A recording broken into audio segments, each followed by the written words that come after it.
contest of International Battle Royale 2018 is a singles match set for one fall and is for the Z-Force Championship. Introducing first.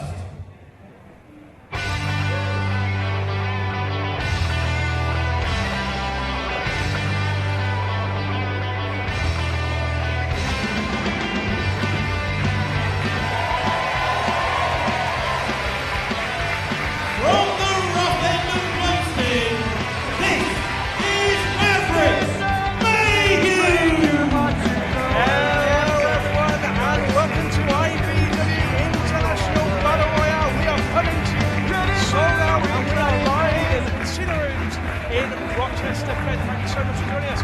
Really exciting here as always. Of course, I am joined by the modern British wrestling legend, the Twisted One himself, the Twisted Genius, Mr. Dean A.S. Dean. Welcome back to Rochester. Thank you very much, Ricky Slater. It's great to be here, and it's good to see that logic has prevailed.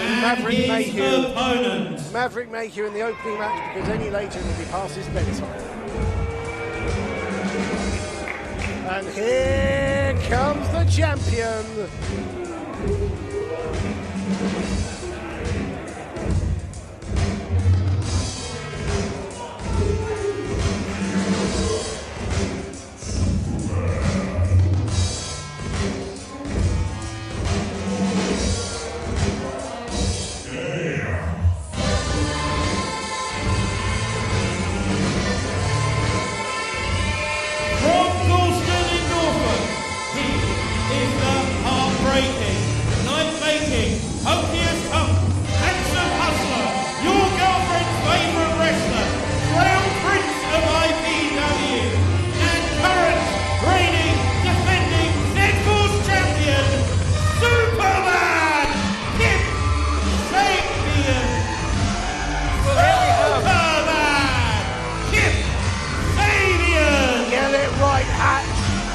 If a job's worth doing, it's worth doing well. This is the 16th Z-Force Championship contest. The 16th. And Kip Sabian has been, I believe, in 11 or 12 of them. He is, as I have said on many occasions, the denominator of the Z-Force division. And in 2018, ever since he won the title back, he has been relatively unstoppable, Dean. He has been unstoppable, and I can't see Maverick Mayhew stopping him tonight. Listen, let me tell you, this kid Mayhew, I tell you, I'm going to wait for this music to stop, because I can hardly hear myself. So many people in this building tonight. I've never known this place so packed.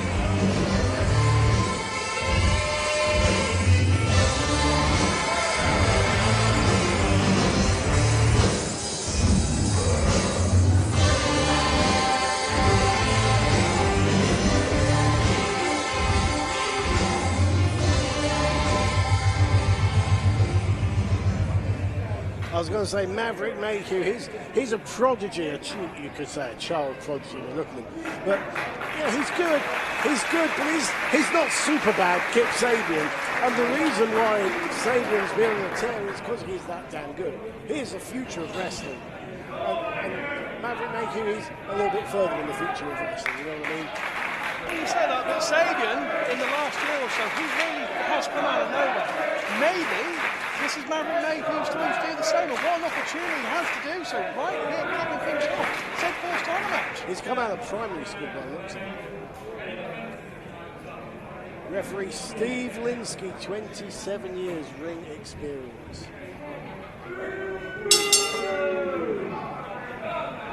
That was sounded of Maverick Mayhew in the biggest opportunity in his young career.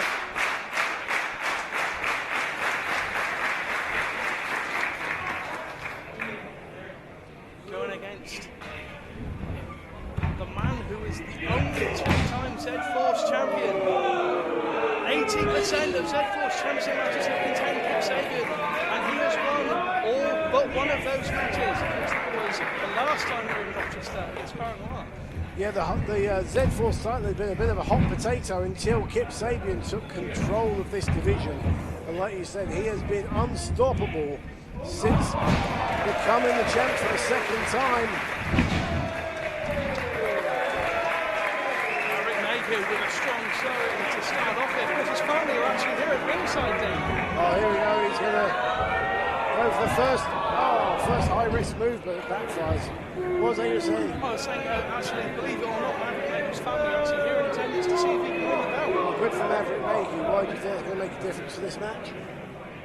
I'm not saying it'll make a difference. I think it'll be a nice thing for him as a young competitor to have his family nearby, giving him that little bit of extra support. He's seen them before.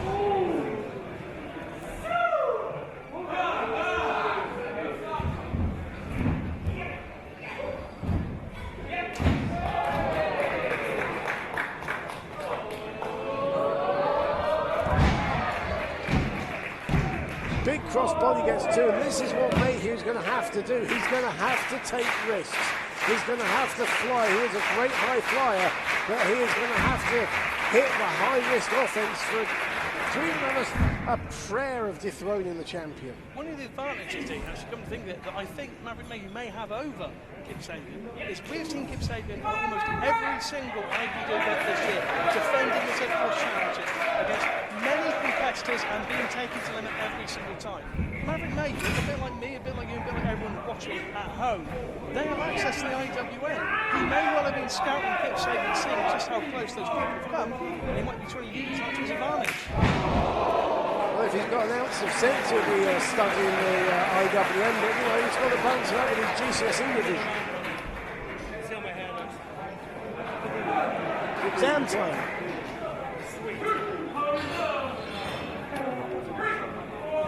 Sabian there taking time to look over his head here. I'm not really sure that's what he should be doing in this contest. Bearing in mind the Z4 Championship is on the line, this is high stakes here at International Battle Royale. Maybe he should be keeping focused on Maverick Mayhew. He can keep focused on Maverick Mayhew and his hair at the same time.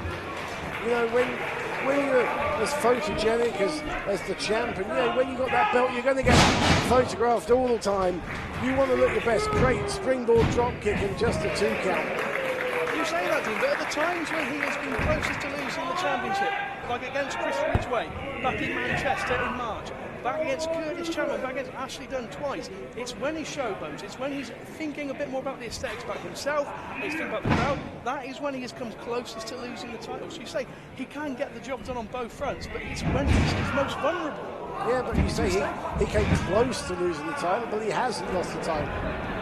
He is still the champion, and now he is taking over on Maverick Mayhew. You say that, team, but we were sat exactly where we're sat now in December, and he was playing to the crowd when he was against Cara Noir, and Cara Noir beat him for the belt.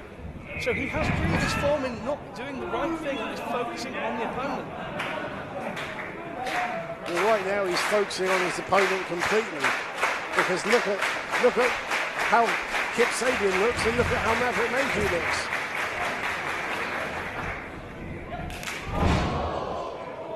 Did you hear that? What an echo. For every wall here in the casino rooms. Heel to the jaw. Could have knocked him silly. Maverick Mayhew, of course, won a fatal 4-way at IPW Realize in Milton Keynes just a few weeks ago to get this opportunity. He actually had to beat his own tag team partner, Connor Mills, in that meeting. So it's not as if he hasn't been quite a personal and emotional route to this contest. He had to take it as his own tag team partner and pin him to get here. Not stab his friend in the back so much. I'm telling you, Dean, if he keeps focusing on the crowd like that, it is going to let Maverick Mayhew win. He can't keep doing that. It's going to be a mistake. You're saying this, but look who's in control of the match here all the way. Oh, look at this. Great 3-1 submission hold and modified octopus hold there. I mean, this is almost child abuse. It's terrible to watch. Look at the face of Mayhew. Look at all the pain, blues and agony. It's quite the great dusty roads going through that young man's body right now. He's middle of the ring. He's trying to weave his legs. Did manage to weave his legs. Just barely caught that rope. Steve Linsky's going to make sure that 5 count is handed down. And as a mistake from Sabian, he had another second to hold that move on before the ref got 5. So you don't mind bending the rules? Of course not. As if it suits. I don't think that's what a champion should do. That's how you become champion. I don't think it's what a champion should do. I don't think a champion should need to resort to that. They should be just the best. They shouldn't have to resort to some underhanded tactic like that. How many wrestlers have you managed for championships, Slatter? Absolutely zero. Well, there you go. Take it from me, it works.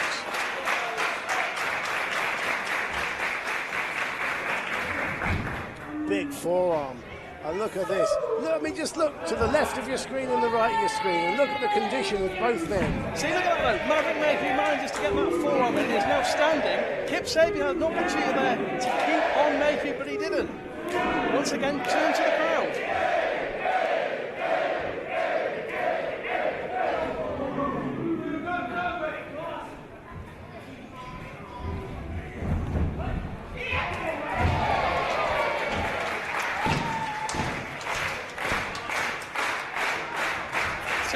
Champion is in a bit of trouble here, and you've got to believe that is partly because he always has to chastise the crowd, he always has to get involved. Yeah, he looks in trouble. Look at that, big time forearm.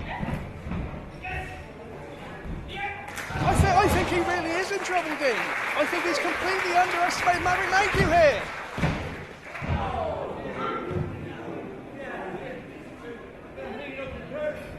I was talking with Kip Sabian before the show, and we both agreed this is going to be a good day at the office for him.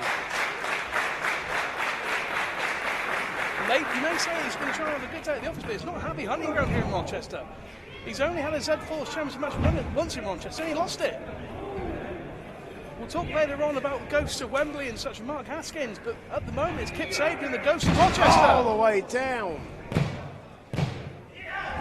Any weight on the shoulders though, Dean. He did fold him down, but no weight on the shoulders to keep them in position. Great suplex bomb there from Sabian. Likes to hit that Abaca driver, the cross-leg Michinoku driver he's won so many matches with. Mayhew likes to use some knee strikes. He likes to use the slice bread number 2. He likes to fly, as we've seen, but when you're seeing stars like Mayhew is right now, thanks to Sabian, you're not going to go very far. Look at how many seconds has he been sat on the campus chastising Mayhew? He could have been aggressing, Dean. He could have been seizing the agenda. Psychological warfare.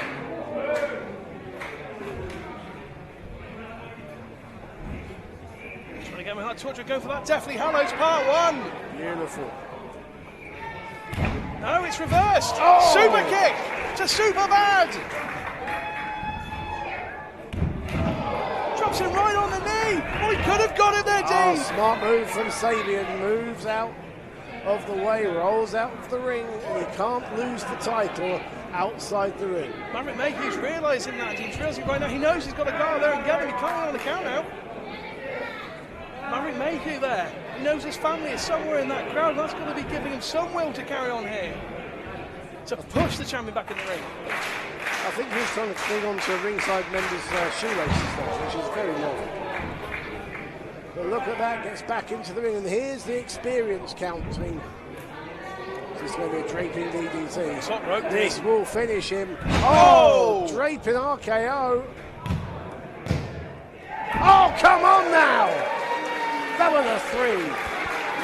That was a 3. If Kip Sabian had taken the time to not be so nonchalant there, Dean, I think he would have put him away, but he didn't. He wanted to showboat. He wanted to win by showboating. It's about getting the job done here in IPW. Yeah, we're only on match number 1 and you're already annoying me, Slatter. Here we go, the Abaca driver. Oh no, went for the suplex instead. Looks the leg this time. Oh, and see, come on. And that time he was close to Dean. Linsky paused. Kicks Mayhew right in the head. No! Now Kip Sabian's taking it seriously, Dean. Now he knows he's in a bit of a fight. 2 or 3 of some of his best moves, it hasn't put him down, and he's beginning to question himself. And we have seen him do this time and time again over the last few months.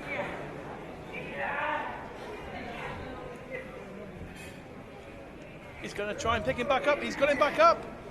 Give that Deathly Hallows once more. Can he hit it this time? For a second time, it's been counted. It's been counted. No. What happened there? Absolute confusion here in Rochester. Maverick Mayhew is incensed.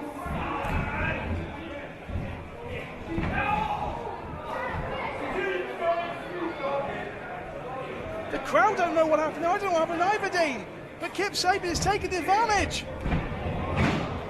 Counter! Hooks the leg! Hooks the leg! Oh my goodness gracious me! Here is your winner and new Z-Force champion, Maverick Mayhew! What the hell just happened? One of the biggest upsets in IPW history. That's what just happened. The Rochester Curse! The Rochester Curse for Kip Sabian! Maverick Mayhew has stunned every single man, woman and child here in the casino rooms. I cannot believe this. Kip Sabian seemed absolutely impenetrable as champion, but absolutely not the case. There was a new sheriff of the Z-Force. Maverick Mayhew rightly craving that belt.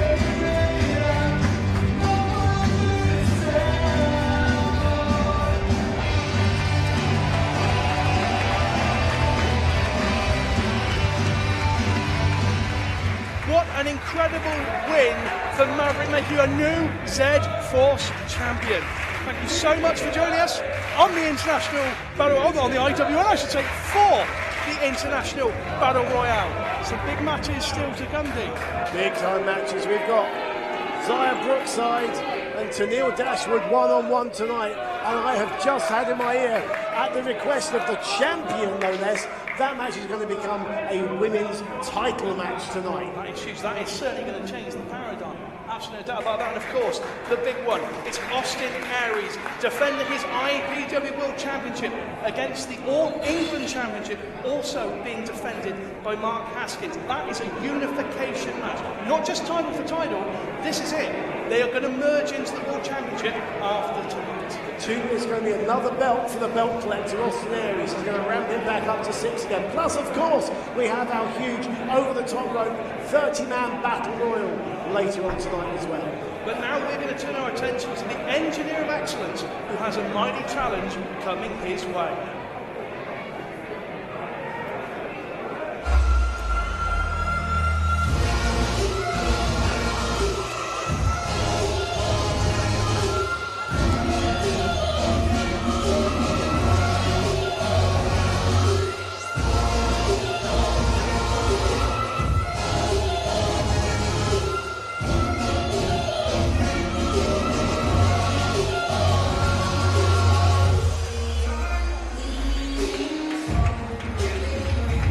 The following contest is an international singles match set for one fall.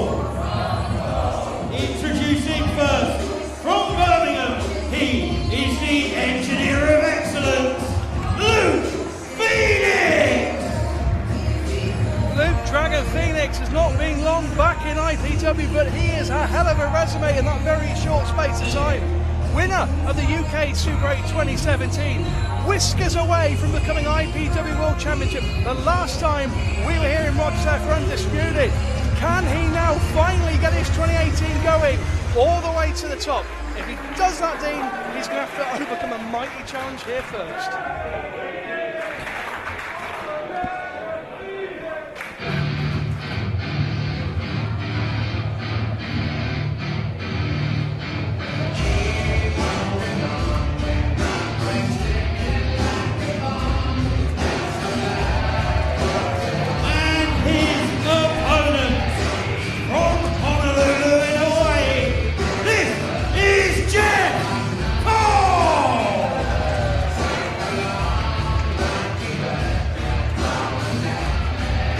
Jeff Cobb, of course, drafted replacement for Matt Riddle, and what a substitution this is. Of course, Luke Dragon Phoenix, he did have a little bit of time to prepare for Jeff Cobb, but I'm not sure he's had enough time, if you know what I mean, Dean.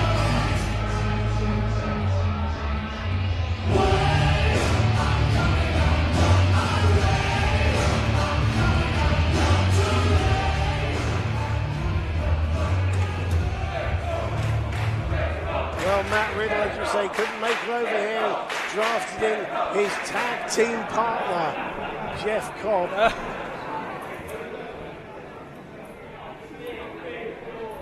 Well, we said that he was taking a more scientific approach to things, but I think this is taking it a bit too literally. I don't think I've ever. Have you ever seen? You've had a much longer career than I have, Tenille. Have you ever seen anyone measure someone with a tape measure? I have never seen a wrestler come out with a tape measure before. I mean, if anyone's going to be someone like Jimmy Havoc, jab the end in your eyes. But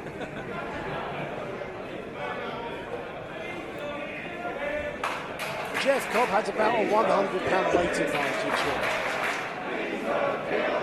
Please don't kill him is the chant here in the casino room. I mean, he looks like he ate something the size of Luke Dragon Phoenix for breakfast.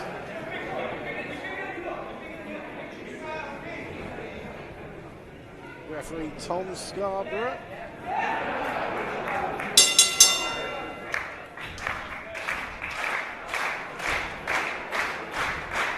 Luke Dragon Phoenix has been in quite a few contests over the last few months, getting the winning end. He's of course tagged with Shah Samuels to victory.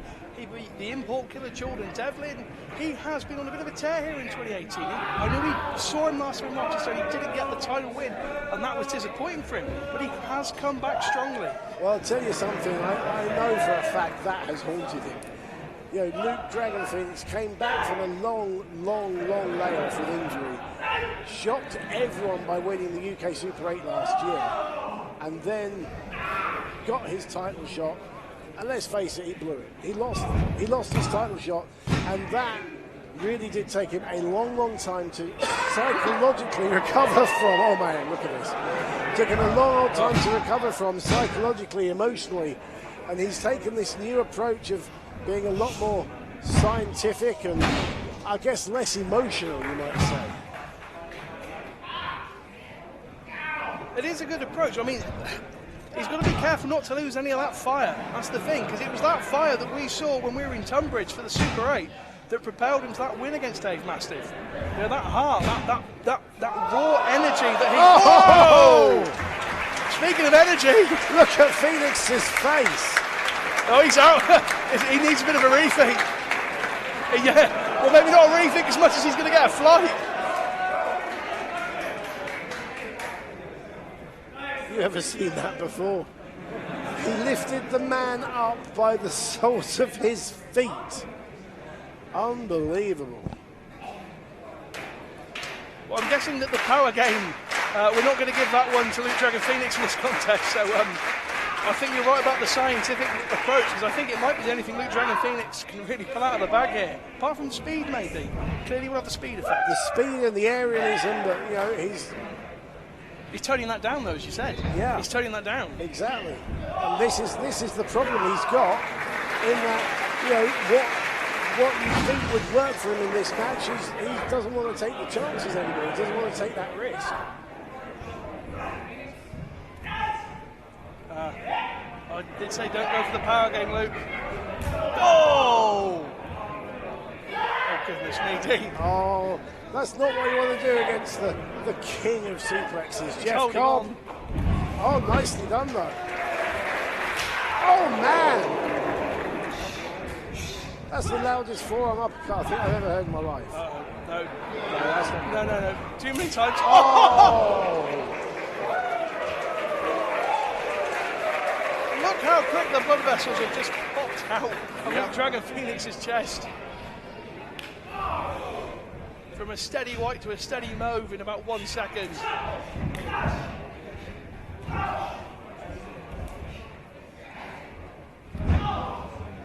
But he's working on that left arm, I think. Looks like he's focusing on that left arm of Cobb. Now this is smart, grounding the guy who's 100 pounds bigger than you and focusing on one body part.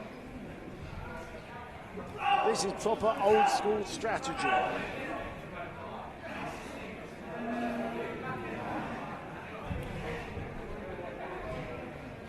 Luke Dragon thinks a little nod there. I think there's a little bit of mind game. A little bit of mind game is standing on the back with Jeff Cobb. Maybe not to assert authority as much as it was just say, look, I am here. Take me seriously. And look at that, what he did there. Cobb was trying to get to his feet and obviously outweighs him. Phoenix then stood on his arm to stop Cobb from lifting up. And it hasn't officially, it's backfired now. It really has backfired now. Oh my goodness. From the ground all the way over his head.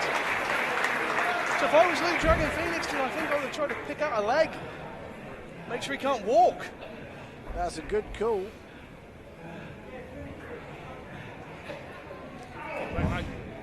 This is so There you go, slippy. look, that arm, or was he slippy? Was that arm? No, I think that left arm's giving him trouble. Shakes it loose there as well. He went with the right arm. I think that left arm's giving Cobb some trouble. I thought he was going to go for the tour of the islands there, but not quite. I think you're absolutely right. I think that's exactly what the problem is. I think, wasn't it slippy? It is that arm is giving him chip, and that's exactly what Luke Dragon Phoenix continues to work over. 5 count. Been a minute by Tom Scarborough. He's going to let it go. If he doesn't let it go, be disqualified, doesn't See, there you go. Let it go at 4, like I was saying in the last match. Be happy for your chum Phoenix to do that, but not Kip Sabian. No, I didn't condone in any way, shape or form. I just simply said he had a 5 count. I didn't say it was the right thing to do. And that certainly was not the right thing to do. Ran right into that man mounted from Honolulu. Oh my goodness me! Wow! No! Oh, he's showing off now. There you go. Much like you said with Kip Sabian, he just played to the crowd there and it backfired.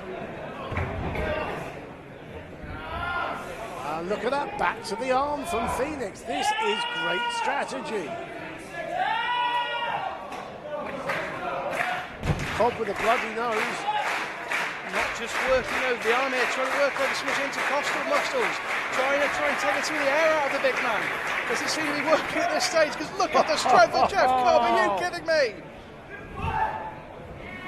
Transitions him as if he was a baby. Is he going for the tour of the islands here? He's trying for it, but that arm again is not letting him do what he wants. With a good arm. He's got him up with a good arm, Dave. Yeah, modified it into a power slam attempt, but DDT, and now for the cross arm breaker. Didn't go for the pin, went straight for the arm. That, I think, may have been a wise decision. Ollie Dragon Phoenix, you've got him down, you've got him in position. You know the arm is giving him chip because of the damage you've done. Keep on him. Cobb gets his foot to the ropes. And again, Phoenix uses every second of that count. Look at Phoenix's chest from those chops.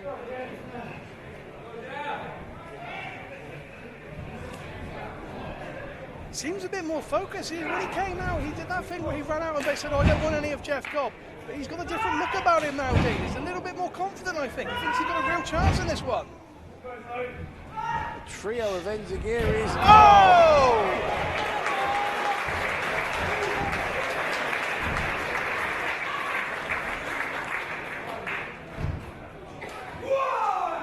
Cobb definitely feeling that arm.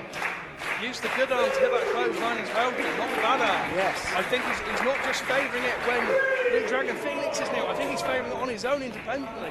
That's a sign of experience.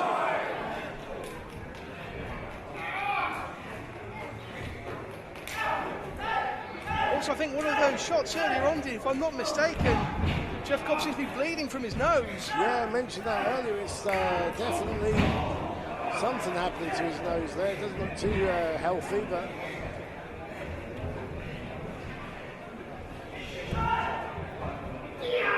Oh! There's the athletic flex.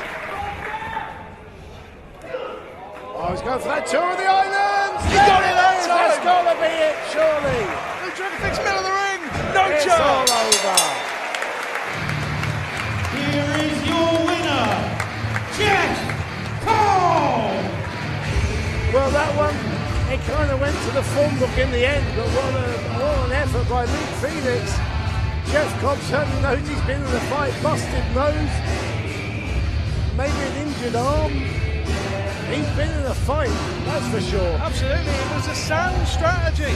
Luke Dragon Phoenix can't take that away from him. But in the end, it was the power game that won through, and Jeff Cobb is your winner.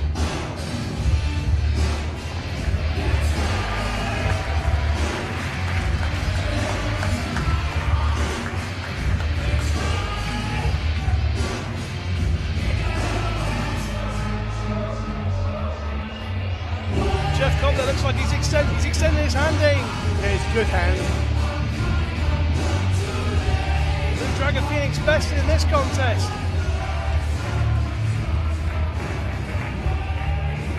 thinking, no. No, he decided not. Should thumb him in the eye, that's what he should do. Dragon, what's he thinking? Who knows what is going through the engineer's mind at this point?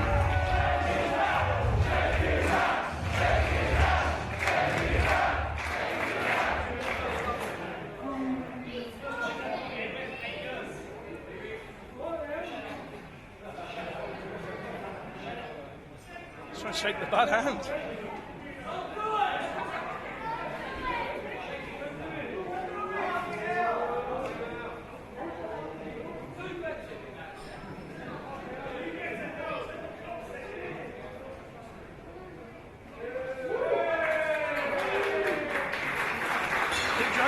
Any little misses there, yeah, a little bit of respect. Also, look at the damage I did to your arm. Don't think I don't know. Yeah, he picks apart a man 100 pounds heavier than him and gave him real trouble.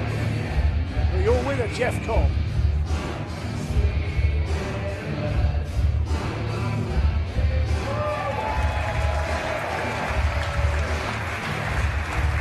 Luke Dragon Phoenix unsuccessful there, Dean. We're going to move on now. We're going to talk about the IPW Tag Team picture. There are going to be 4 teams in the next contest. All 4 teams have a valid claim to be there. You've got the Tag Team Champions.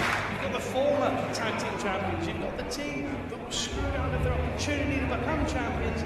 And you've got the team who believe, well, they're anti-fun, so they believe whatever they like. Hey, his foot was under that rope. That foot should never have counted. That's why at last justice is being done. And the anti-fun police are being given the opportunity that they were robbed of a clap. I don't believe they were robbed, but that's your prerogative, that's their prerogative. So they're in the match as well. And that match is coming to next. So we'll send it to our MC, Mr. Chris Hatch, for introductions.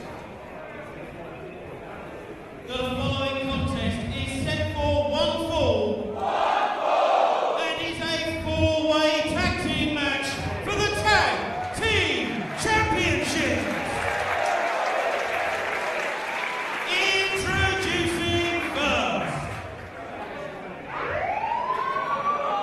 Well, I mentioned the anti-fun police. It doesn't take long for them to turn up. The Milton Kings. Mark Lloyd said he had proof. I'll tell you what, the only proof I've seen, Dean, is he came out with a briefcase. That was it. A briefcase, that was all. Accompanied to the ring by Mark Lloyd, Los Federales Santos Jr., Chief Deputy Dunn, the Anti-Fun Police.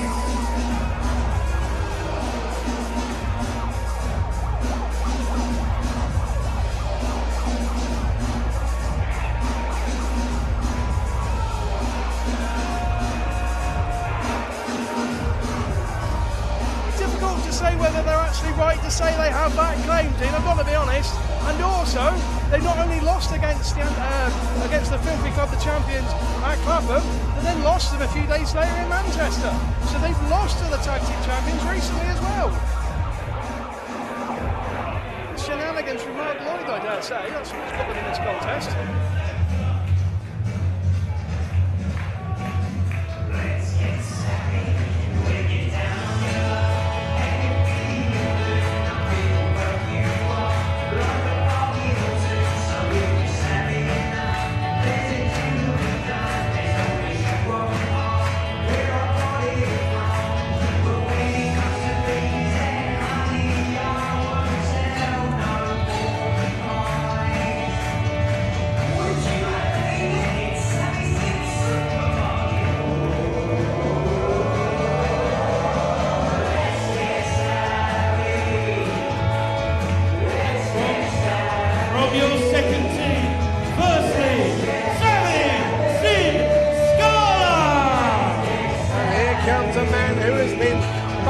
The collective for the best part of a year. His life has been made hell by them. They've whipped 7 shades of you-know-what out of his back on numerous occasions. And then his interference cost them the belts. Yes. Well, no, I won't disagree with that, but James Castle shouldn't have been at ringside anyway, Dean. So this is retribution. They're going to beat the snot out of him. Unlike all those other times, Sid at least has a tag team partner. something to bear in mind. He's won on his own, but not today.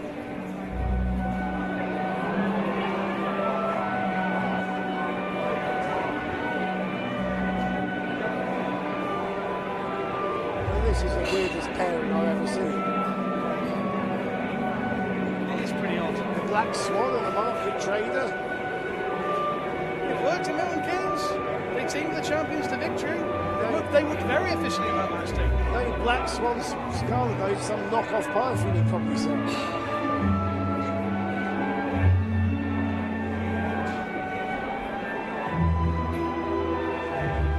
And his tag team partner, Cara Noir. Out of all of the people in this contest, all 8 men, Cara Noir is the man who has come closest, surely, to holding IPW World Glory. And he's also a former Zed Force champion.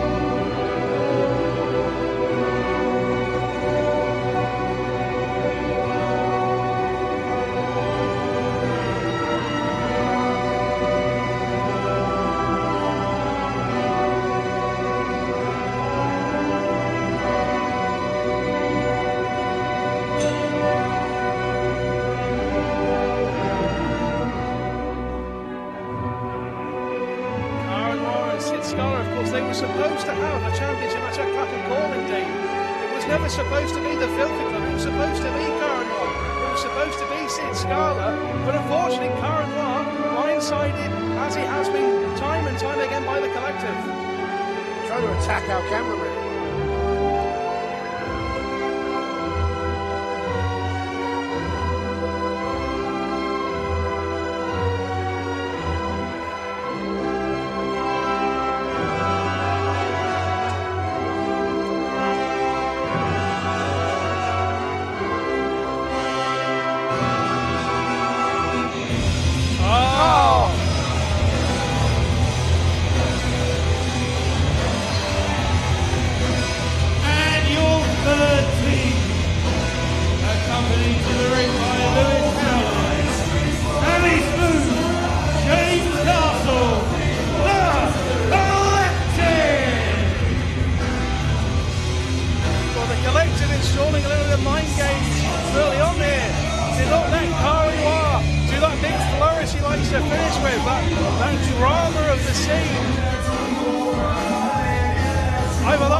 Mind games, Slatter, more mind games.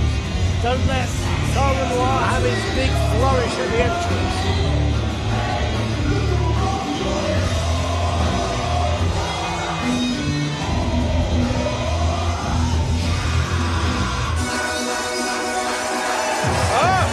And the collective don't quite do what they normally do at the end of their entrance. The Filthy Club have decided it's fair game here in Rochester.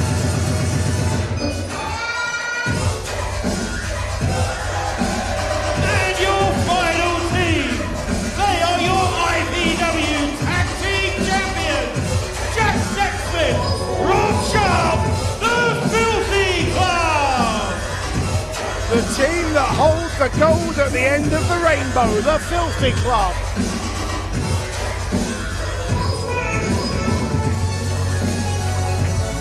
The Filthy Club, of course, have been champions since Clapham Calling, where they beat the Anti-Fun Police and they were battered and they were bruised, but somehow overcame the collective to become your IPW Tag Team champions. But you know what? They've only got a 25% chance of winning this because there's 3 other teams, not 1 other team. That is true. Champions advantage sort of goes out of the window in this one. Yep. If they decide to hightail it or try and get disqualified, it's not going to work.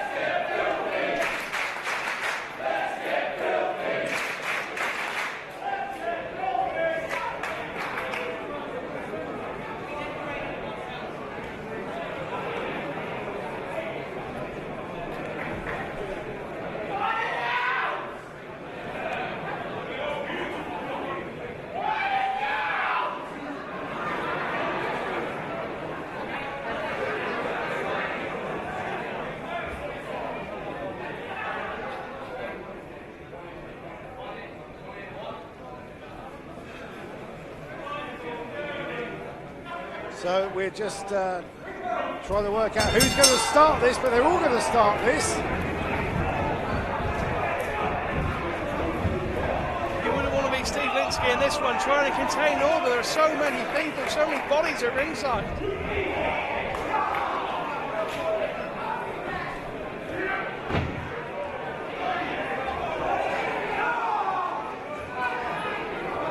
So here we go, we've got Cara Noir and James Castle. Savvy Sid Scala's paired off with Damien Dunn, Chief Deputy Dunn. Sid Scala's got the whip. Who's he going after? He's whipping anything that moves. The man from Peckham is on a whipping spree. Now what's interesting here is that two of the teams have got a third man in their corner. I wonder if this would be a factor. Wow, well, this is no disqualification, presumably here, Dean. Steve Linsky's clean, letting it go. Yep, four-way matches and no DQ all the time. That's the rules. We're going to try and follow this as best we can. Another whip being used as a weapon. Chief Deputy Dunn trying to choke out Savvy Sid.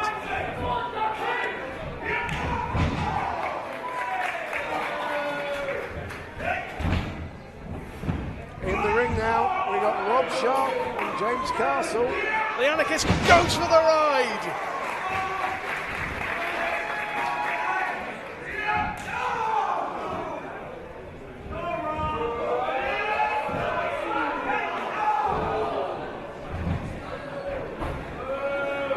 James Castle, the only man in the ring at the moment. Well, I said the only man in the ring, the only man standing. Cara Noir out for the count at the moment. Came out of nowhere. James Castle doesn't know how he felt there. No, I'm wondering that myself. He didn't put him there. Uh-oh, that was a mistake by Castle. Possum played by Cara Noir.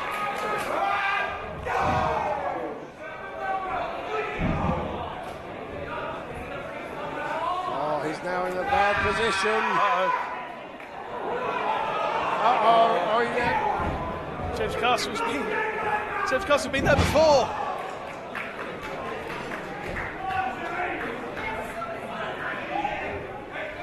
We've got the tag belts here out down on our commentary table, and the Filthy Club have spray painted the belts. Oh, speaking of being covered, the Filthy Club have spray painted the belts with pink glitter. they have, yeah. Welcome to the new age.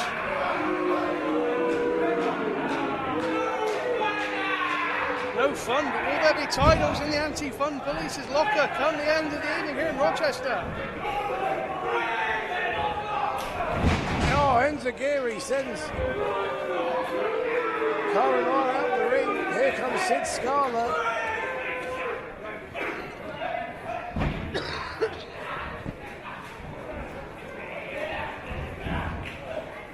Chief Debbie Dunn trying to freeze one too many people, and now he's found himself.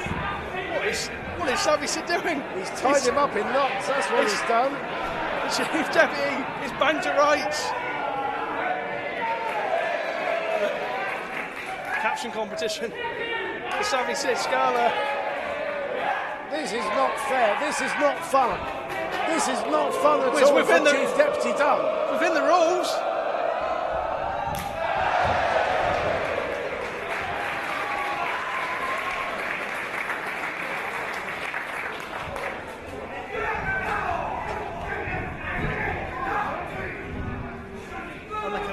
Working on the same page. They've had a few problems recently, Dean. They seem to have overcome that, seem to be united once more. Look, any group is going to have the odd problem here or there. But, you know, there's no need for speculation. The speculation for now, just call what I see, Dean. I'm not saying there's any problems now. I'm saying I've seen problems in the past. I'm saying it looks like at the moment the players are on the same page. Here's a mismatch. Whoa! Whoa! The world's biggest luchador. He's not even supposed to be in the ring. Oh, look out, Jack. Look out, Jack. Oh, no. Well, the Anti-Fun Police have tried to get rid of the Filthy Club for a long time.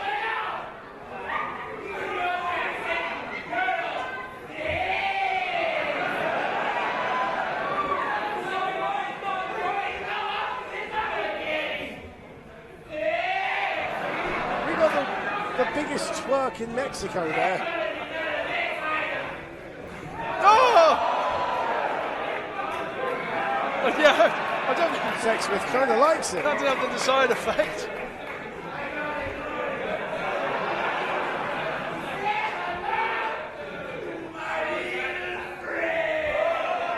He's got the gun out.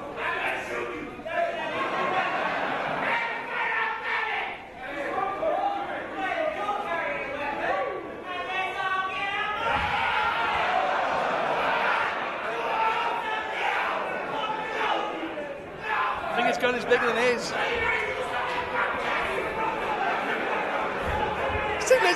Steve Linsky doesn't want to get involved. Look at Linsky's face.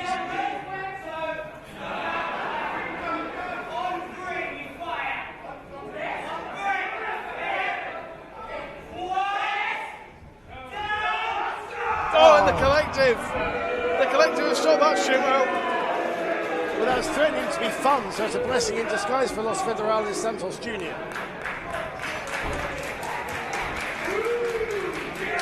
A familiar position, a familiar thing to see in the ring. It's the collective and Sid Scala. Look, amazingly,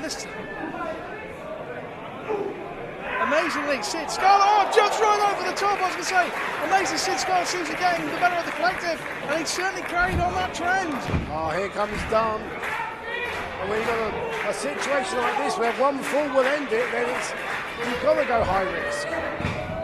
Chief Deputy, he fought against the fly, and you do want to give the crowd the benefit. High risk is fun, really. Oh, goodness me! The IPW Tag Team Champions will not be outdone!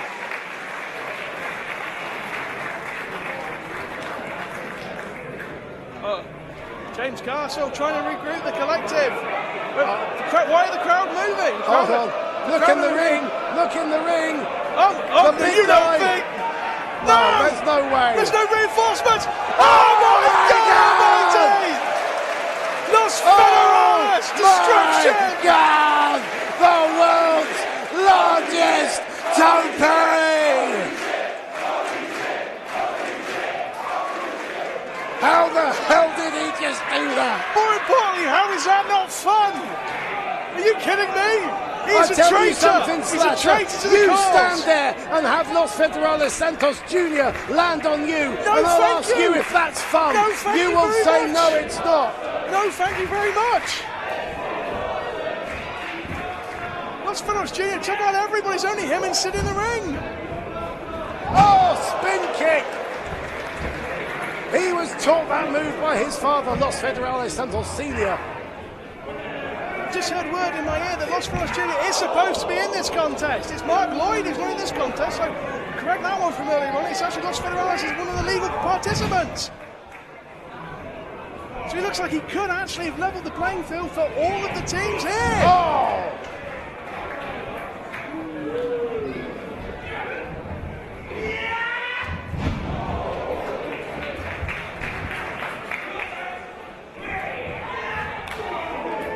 My understanding was always that it was, big time clothesline from Smith. My understanding was always Santos and Dunn. I know the caption said differently, but you know, the guy doing the captions was probably too busy eating birthday cake or something.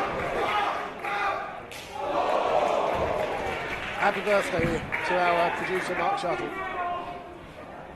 What an egg breaker by Karen Noir. Sammy Smooth may be out like a light bulb there. But look, this is what I'm saying about this kind of match. The moment you hit a big move on someone, you've got another guy. What's happening here?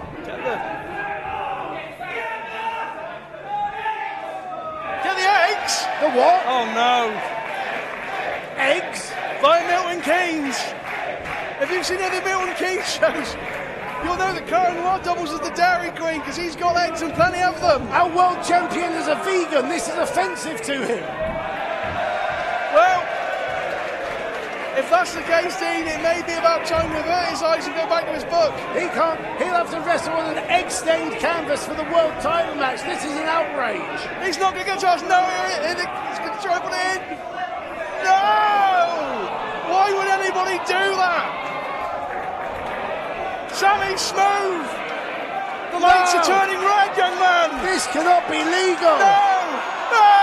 No! Come on! No! Oh, the former IBW Tag Team Champion, All England Champion's got plenty of egg. Oh, he spits it everywhere here in Rochester. Eggy, eggy, eggy. Goodness me. Sexsmith's on top.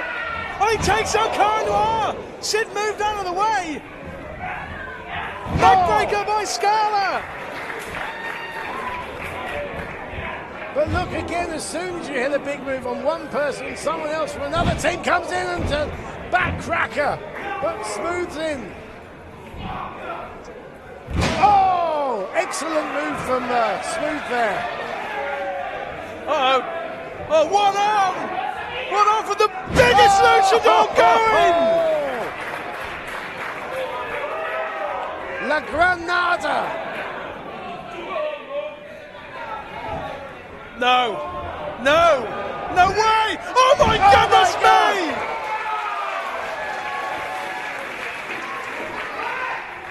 Rob Sharp with the strength of 3 men there. Butterfly suplex rather, onto Los Federales Santos Jr. And the collective may be zeroing in here, Dean. They're on the verge. What a move by the Anarchist, taking down both men. A double stomp. Quadruple stomp. Let's go. Quad stomp, double. Double stomp square. There's so much going on, there's eggs everywhere. Eggs, flying giant luchadors. It's like a nightmare, but a good one. Oh! What the hell? What the hell? Was that a miscue? No, that was no way it was on a miscue. No way, no, definitely not. If we can have a look at Sammy Smooth, that was not a miscue. There you look at him, sitting in the front row, that was not a miscue. And James Castle's been taken out by the Filthy Club, and they've retained! Here are your winners, and still IPW Tag Team Champions, the Filthy Club! Well, the Filthy Club have won this contest, Dean. They are still IPW Tag Team Champions, but I have a feeling that a much bigger story is brewing around ringside right now. There you see the champs. And you know that's good news for the champions, because if the collective have clearly imploded, and that means one threat to the tag titles has eliminated itself from the picture.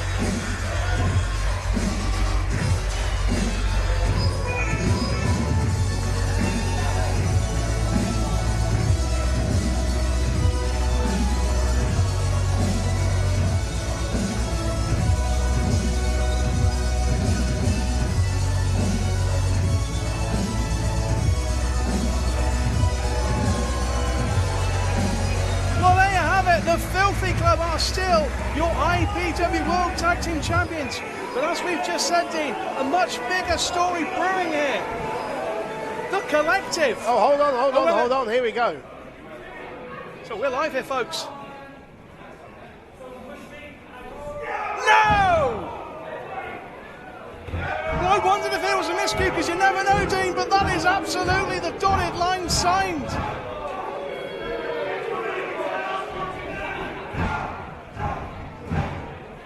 Well, it's pretty clear which way the battle lines have been drawn. I said to you, Smooth absolutely intended to do what he did, and there's your proof right there. Well, I wouldn't say necessarily the collective is no more, but the collective is certainly 1/3 down. Oh, Howley with that boot. Howley and Smooth clearly on the same page, but James Castle. Oh, a powerbomb by Smooth. That's an exclamation point. Well, what the hell is this in AWD? You said it yourself, Ricky, there are problems in the camp. There are problems in the camp.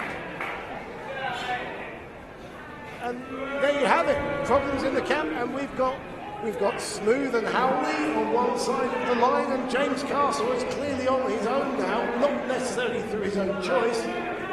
The collective are 1/3 smaller than they were going into this match. You said there's a problem in the camp, there's a fire in the camp, and James Castle, the anarchist, is right in the middle of that fire. Load, and then taken out. Well, I'm just watching James Castle making his way back, and cuts a lonely figure, I tell you that. Let's look ahead because we've got a big show coming up this Wednesday. You're going to be in Milton Keynes. We are going to be in Milton Keynes. He is going to be IPW chin-up son, because James Ellsworth, the man with 2 hands and a fighting chance, well, he's going up against Jimmy Havoc. Tickets are still available for that one, Dean. That's not all. That is not all. We are back live on the IWN on Sunday, the 13th of May. We are back at the magnificent Clapham Grand with a show called Extreme Measures 2018. IPW on the one side, it's promotion v promotion, because they are taking on all the way from the United States Combat Zone Wrestling. CZW, that is live on the International Wrestling Network on May the 13th. Incidentally, if you subscribe to the International Wrestling Network, you can also get a whole load of other promotions and a whole load of podcasts, including one hosted by my good self. And if that's not worth a subscription price, I don't know what is, Ricky Slatter. I have absolutely no idea what it is, Oliver Dean, but I'll tell you, one last thing we've got for you is our return back here to the casino rooms in Rochester. It is going to be July 22nd. We are going to be back here, and that is also going to be exclusive on the IWN. I'm hearing rumours of who we've got coming over. I haven't had it confirmed yet. Someone told me Chris Hatch has got the scoop on it, but I don't know about that. I'll have to find something out in the break. Talking of Chris Hatch, should we head over to? Let's head back to Chris Hatch. Time for our women's championship match. Mr. Hatch, over to you. The following contest is set for one fall. And is for the IPW Women's Championship. Can we bring both wrestlers to the ring? So this is for the title. And don't forget, of course, that whoever wins this, they will be facing the winner of GRL tournament, Chikara, on Wednesday at Milton Keynes. Of course, for those who haven't seen that yet, which will be pretty much all of you, unless you're in Canterbury, that will be on the IWN at some point. You can see how it came to be that Chikara is the #1 contender for the IPW Women's Championship. But as Dean has so astutely put, who is she going to face? Will it be this lady right here, the reigning champion?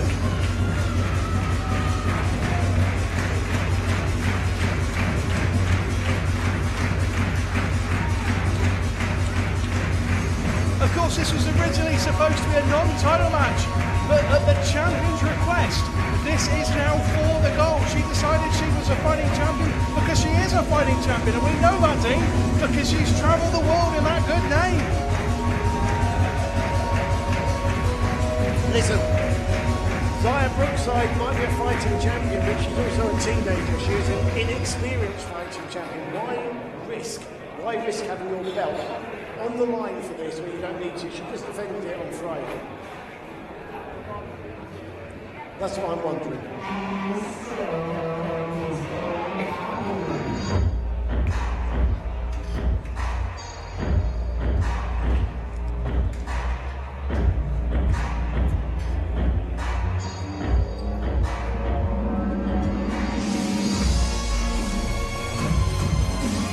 So there you go.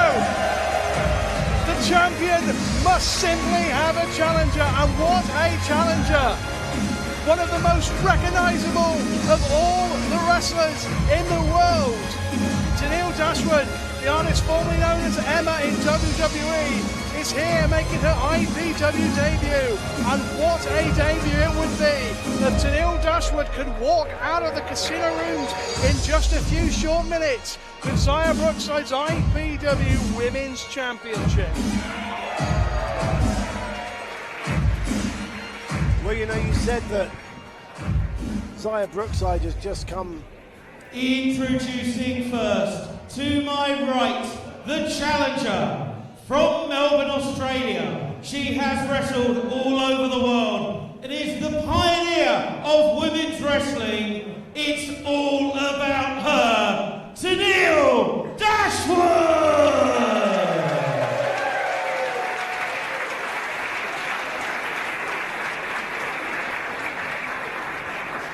And to my left, the champion from one of the most famous families in British wrestling history. She is your current, reigning, defending women's champion, Xia Brookside!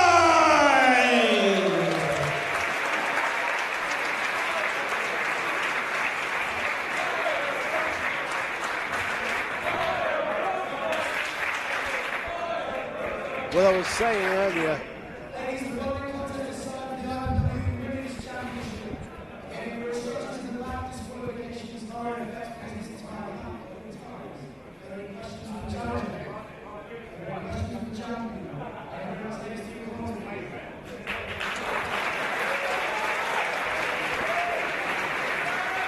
I was saying earlier, that, Xia Brookside, well, you were saying earlier, actually, Ricky, that she's been all around the world at such a young age. She's just come back from a very successful tour of Japan, and for a teenager to go out to a foreign country like Japan on your own is a huge, huge deal. So that tells you about the maturity of this lady. But there's facing some of the top women in Japan, and then there's facing Tenille Dashwood, someone who's been trained by Lance Storm and the guys at the WWE Performance Center, including Xia Brookside's own father. Well, that is a hell of a statistic. Think about Both that. of them have had a hand in their training by the same person. So the Xia Brookside might be dethroned by someone who's trained by her own father. And, she wrestled obviously as Emma in the WWE. We're familiar with this. She's wrestled at 2 WrestleManias. She's got victories over the likes of Bayley, Paige, Becky Lynch, Sasha Banks. This is one of the best women wrestlers in the world. And this is a huge, huge challenge for Xia Brookside. Why you would want to make this a title match when you don't have to, I do not know. But that may be a valuable lesson for this young lady to learn in the future. When you say that, it's about being a fighting champion, as we've said. You did say, look, she takes this on and she loses. Then obviously she's lost the title, and that's not a great thing. But at least you can see she put it on the line against such the calibre of an athlete such as Tenille Dashwood. She can say she did that. And if she does win, what will that do to her title reign? That elevates it to a completely different level. She defended the belt successfully on Friday night in Canterbury against Rhea O'Reilly, and she's going to have to defend the belt. Well, she was going to have to defend the belt against Chicago in Milton Keynes this Wednesday. So she didn't need to have another defence. And just like if Tenille Dashwood wins, does that mean that it's Xia Brookside against Shikara in the non-title match? Does that mean Tenille Dashwood defends against Shikara? So many questions. Well, one would presume it would be an IPW women's title match, because Shikara didn't win to fight Xia Brookside. She won to fight the champion. So presumably it'd be Tenille Dashwood. That's my understanding. There's our answer then.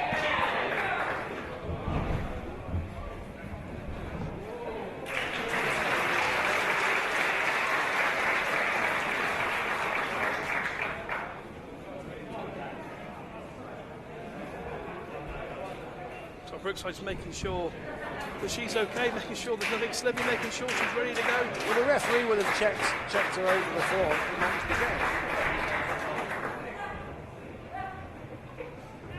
Here we are then, IPW Women's Championship, part of the real women's revolution. You can see this match live. We are live on the IWN, streaming all over the world. Don't know if that includes Saudi Arabia or not.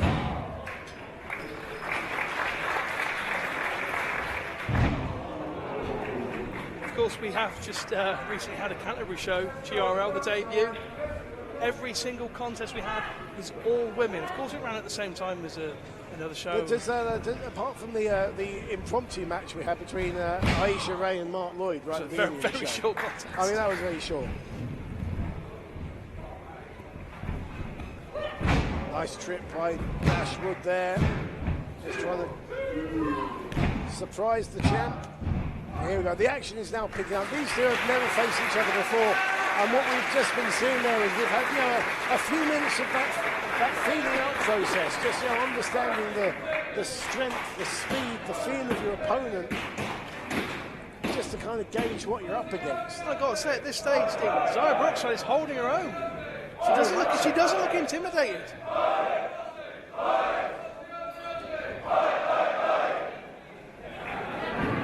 Xia Brookside knew that she was contracted to this match. I think it's an admirable thing that she's put the title on the line. You said she didn't have to, she didn't have to. But she was always going to be in this match. If she wants to beat Tenille Dashwood, why not do it for the title? Why not give her that prestige? Why not give her that moment? Elevate the belt, elevate yourself in the process. I think it's a good thing to do. I think it should be supported.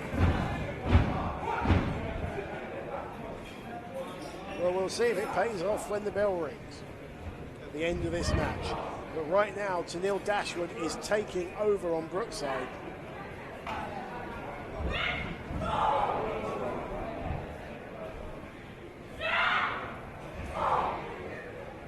Once more into that turnbuckle with feeling.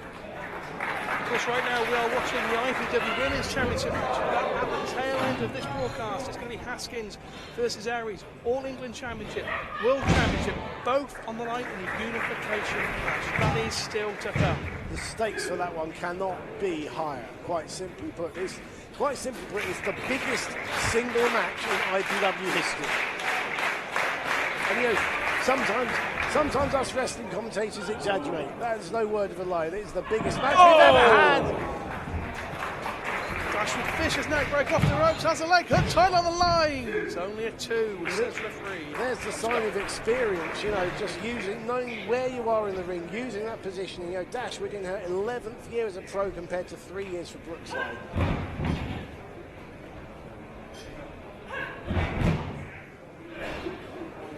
I mean, Brookside's list of opponents is pretty impressive as well. The likes of Toni Storm, Viper, Tessa Blanchard, Soraya Knight, Rosemary. You know, that's a global list of some of the top female talent in the world. But, you know, Tenille Dashwood has been to the big dance, the biggest dance of them all. And Xia Brookside may well be heading there herself. I mean, like you're saying, she is young. Yes, she has that bit of experience, but look at what she's already done at such a relatively young age. The future is very, very bright indeed for this particular Brookside. Oh, absolutely. I mean, but, you know, family connections aside, she's tremendously talented individual at such a young age.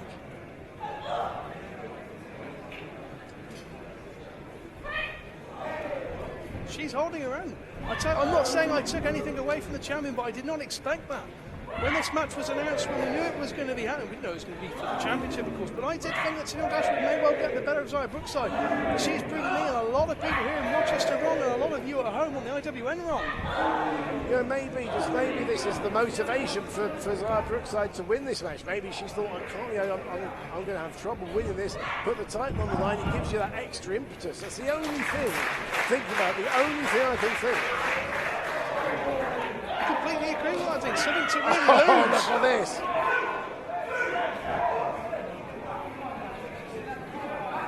Needs to get herself out of that corner, otherwise she will lose. They'll knock her into next week. Oh, look at this.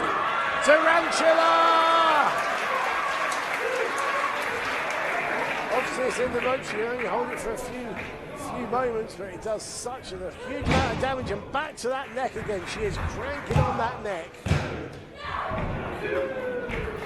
And yeah, her finishing move, the spotlight is a running kick to the head of the opponent.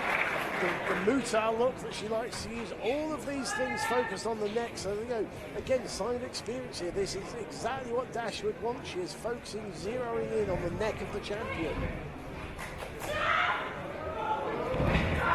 What a great coup it would be for her. You know, I mean, look at how Austin Aries came over here and won the IPW belt and has taken it all over the world.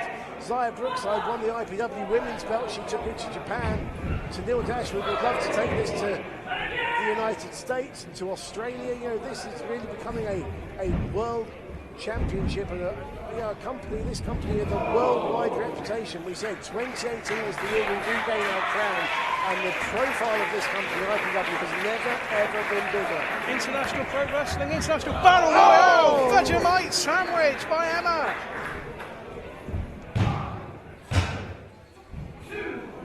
Just. She rolled that shoulder out.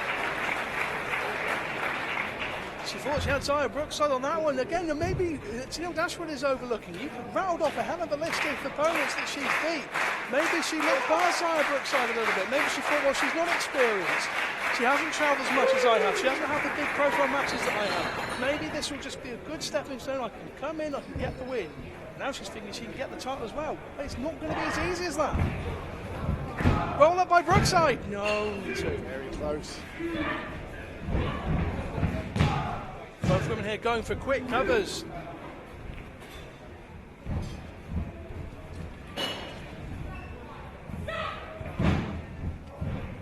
Roll over by Brookside. Oh, counter by Emma. Tenille Dashwood, rather, formerly known as Emma, I should say. Both women exchanging pinfalls. Both women looking to try and get as quickly as they can here, Dean. I think they both give up on that. Well, you know what? Maybe they're a bit more closely matched than I thought. Yeah, tiring each other out as well, taking up each other's energy. And that could lead to a moment just like this. Oh, no! No! 1 of 3! We've done it! She did it! Dashwood's shoulders were down. Zaya Brookside gets the pin. No. Tenille Dashwood, I think, got the pin. Zaya Brookside got the pin. No, the shoulders were definitely down. I saw the same screen. I've seen so much you did. I was watching Zaya Ladies Brookside. and gentlemen, the referee's decision. Both women's shoulders were down for the count of 3. Wow. Therefore, this match is a draw. Well, shut my mouth. Well, we're both right. How about that? And take a look in the background. We got visitors. Oh, yes. Sadie Gibbs and Bobby Tyler. We saw them on Friday at GRL. They were vicious in Canterbury and they have come to take out the challenger and the champion. What is this about, Dave? Oh, man. The powerhouse Sadie Gibbs out muscling Tenille Dashwood. Well, this is uncalled for, Dave.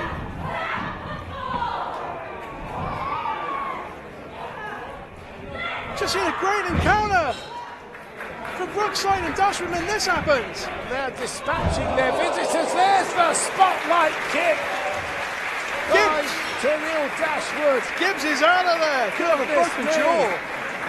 Goodness me, they go. Well, there you go. I'll tell you something. The real women's revolution rocks on here in Rochester.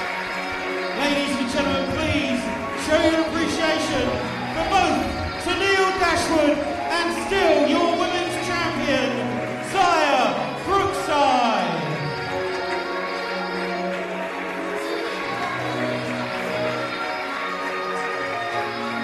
Well, honours even there in the IPW Women's Championship match. Dashwood and Brookside both got a pinfall in. What a contest. What a contest. And I'll tell you something, Zaya Brookside, she now goes, well, she's still the champion. Yes. She goes on to face Chikara on Wednesday in Milton Keynes. But I'll tell you something, every single time I see this young lady, her stock rises. Absolutely. We have got not just a star of the future, a star of the present as the real women's revolution rocks on. We'd love to hear your thoughts on this match and everything else you're seeing tonight. Use the hashtag IPW. Tell us what you think. Tell us where you're watching from around the world. Anywhere in the world. But right now we are going to be having an interval for the live crowd. But we don't want you to miss out at home, so we have got a very special treat for you. This, I'm telling you, was one of the best matches I've seen in a long, long time. A heavyweight clash for the ages from Super Show 7. Rampage Brown v Drew Galloway. The following contest is a singles match set for 1 fall. Introducing first.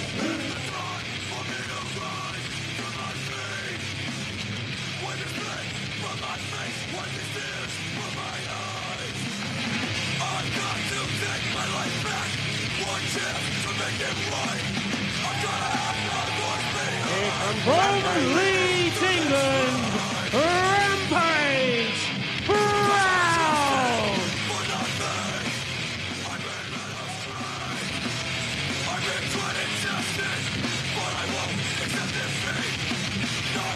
Look at the intensity in this man's eyes. Rampage Brown, 6'1", 260 pounds. trained by two greats of British wrestling, Jeff Kay and Drew McDonald, the late great Drew McDonald. How we missed him. And the winner of the 2015 IPW UK Super 8. And introducing his opponent.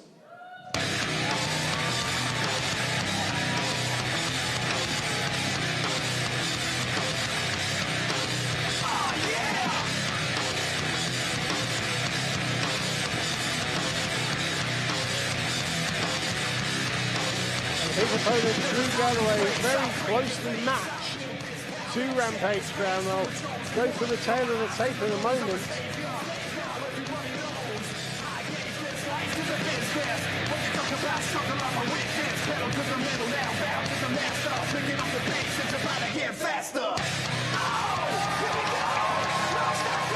And talk about intense looks in the From eyes. Ayr, Scotland, Drew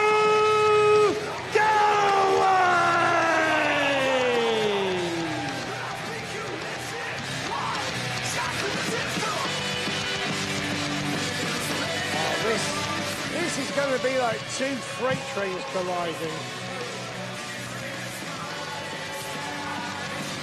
It's two globe-trotting stars who've been broadcast around the world.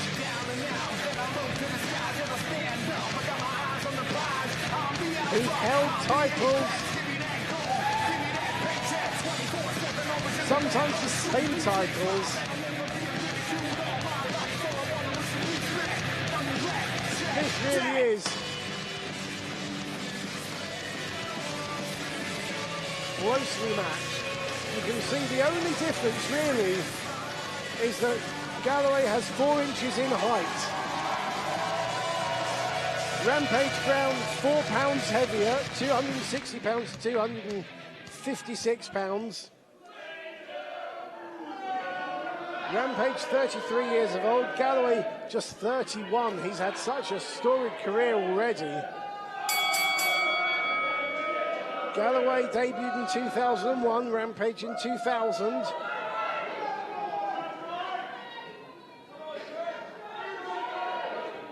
Both went to America. Rampage was in Florida Championship Wrestling, the WWE's developmental, before it became NXT. He's faced men like Fit Finlay, Satoshi Kojima, the Steiner brothers, and of course while he was in Florida, the likes of Roman Reigns and Dean Ambrose. Drew Galloway, a former TNA World Heavyweight Champion, beat Matt Hardy for that belt, the first ever Grand Champion, ICW World Champion. Both of these men have held the UEWA European Heavyweight Championship, so they have been champions of Europe.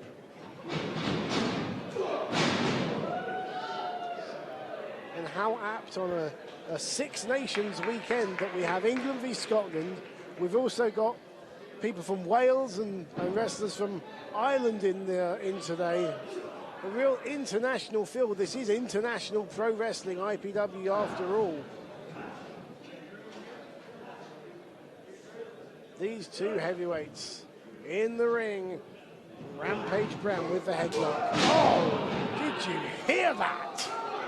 That's just a shoulder check.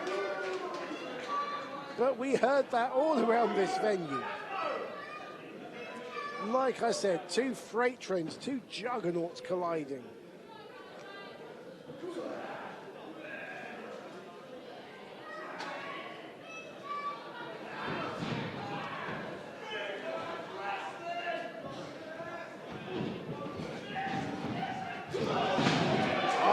Rampage sent down by an equally powerful shoulder block, and look at Galloway, he's pleased with himself there, trying to get in the head of Rampage Brown, who levels him with a kick and a big chop.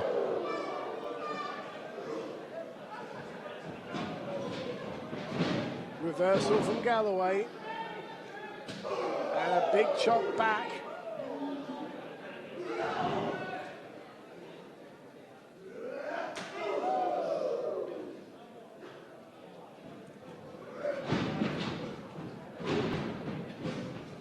Surprising agility for a man of his size. Oh, look at that! Picks up Galloway and slams him to the floor.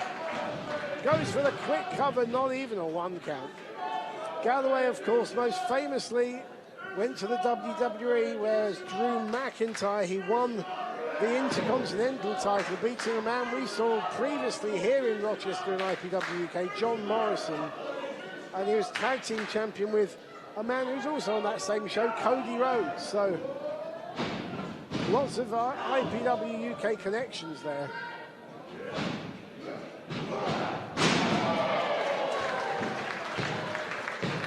Huge belly-to-belly suplex, just gets the 2 count.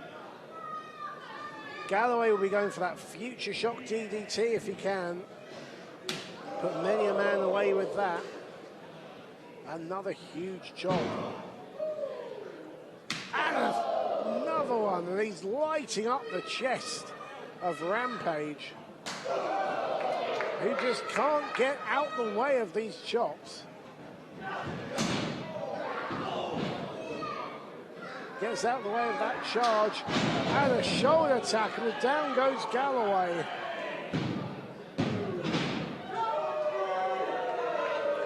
You're not going to see any moonsaults or hurricane ranas here. You're just going to see 2 big bad boys going at it. Steve Linsky, our referee, isn't exactly a tiny man, but he's dwarfed by these 2.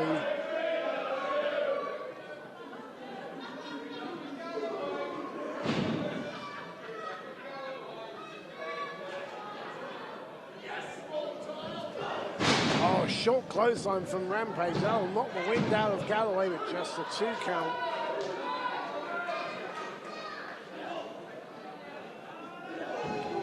Headbutts, vicious headbutts. And now frustration, you can see, building up with Rampage. And for that matter, looking in the face of Galloway, frustration for opposite reasons, building up inside Galloway.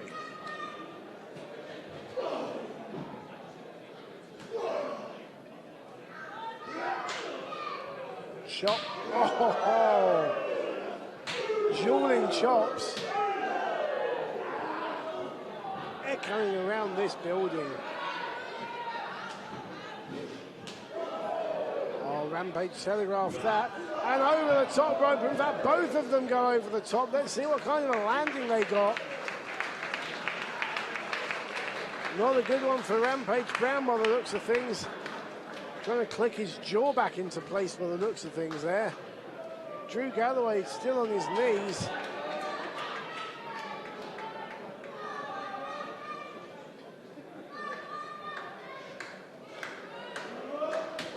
And another chop. I do not want to see the state of his chest by the end of this. And these 2 huge men fighting out at ringside, you can see the look on some of our ringsiders' faces, not wanting them to land anywhere near them. They're taking it up to the entrance ramp now. Oh, kick to the face. You can't say anything pretty about that. Oh, down to the floor goes Rampage. What's Drew Galloway thinking? Why is he shaking that entranceway? What's going through this man's head?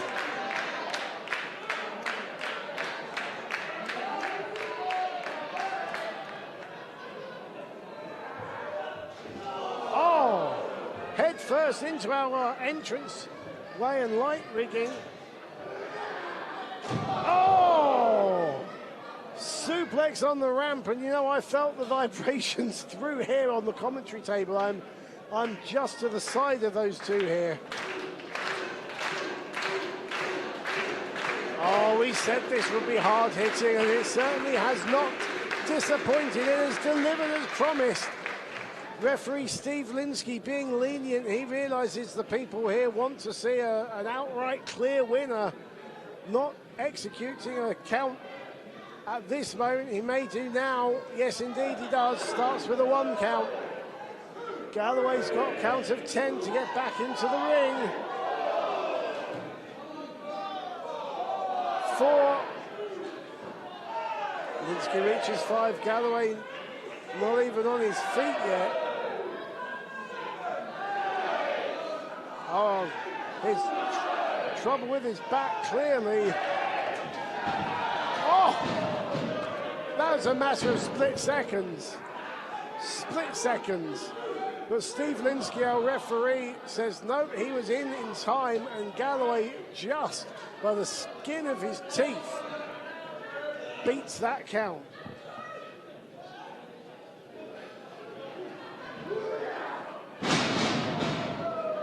Belly to back suplex. And well, Galloway holding his back again, the small of his back.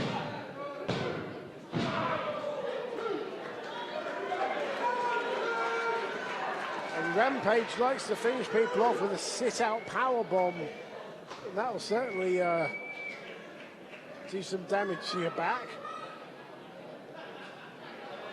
And ever since they took the fight outside the ring, which I hasten to add was initiated by Galloway, that suplex on the ramp has taken a toll. He's clearly injured his lower back, the small of his back.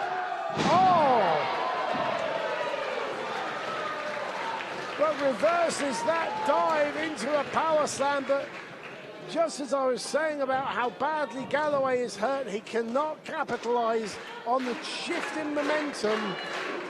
Unable to make the cover, and now look at this man. You can see the pain etched across his face, but this is how much he wants to win.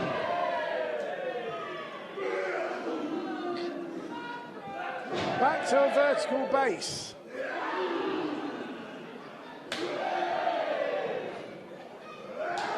And back to the chops and the kicks, and this is just becoming a fight. Oh, sit-out powerbomb of his own. Just a 2 count, well, a sit-out spinebuster, I should say, but very similar to what Rampage does. And that has really knocked the wind out of Rampage's ground, but it's a question of how much is left in the tank of Galloway. Going for the Future Shock DDT. Uranage from Brown. He knew exactly what was coming. When you have a finishing move like the Future Shock DDT that has won world titles and intercontinental titles for you, your opponent is going to know all about it, and that's exactly what we saw there.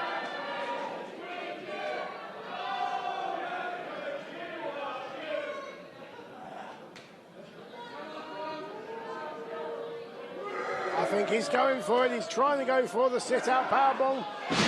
Galloway counts it with a back body drop, and again the ring shakes on impact.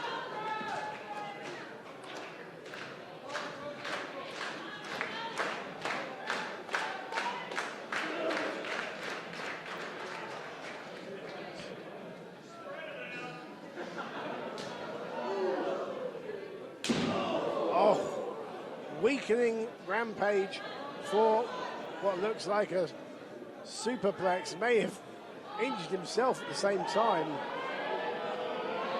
Oh my word. Galloway up on the top. Oh! But knocked out of position by Rampage, and this does not look good. Both men in a perilous position. Galloway hanging in the tree of woe as Rampage holds on to those roof supports. Oh! Well, that's the most modified superplex I've ever seen in my life. Talk about work with what you got. Rampage grabbed the neck and just used... So Galloway grabbed the neck and used Rampage's momentum, but a spine buster. Just a 2 count. Just a 2 count, and you get the feeling that there can't be too much more left for these two gentlemen to do. They are battling each other to the point of exhaustion. But what a great heavyweight contest we're seeing by two of Britain's best.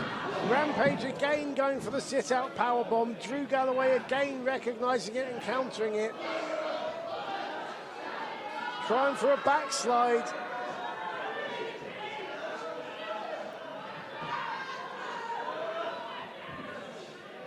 Well, this is a test of strength in a way. Galloway flips over using the buckles, and there's the future shot DDT. Talk about innovative. And Rampage Crown is not getting up from that. Drew Galloway!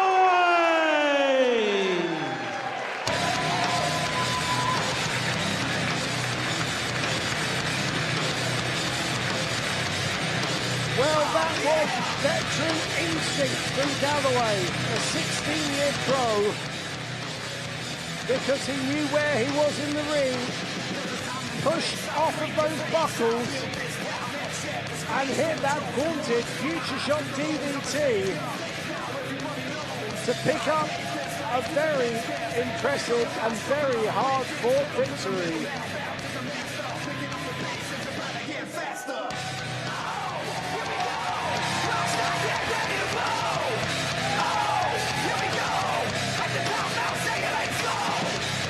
My word, both of these men are going to feel it tomorrow morning.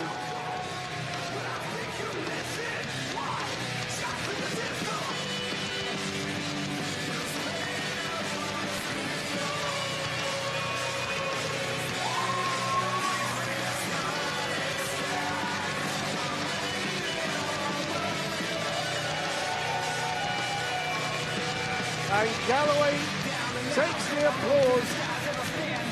Much deserved. And he's got the mic. Let's hear what Drew Galloway has to say.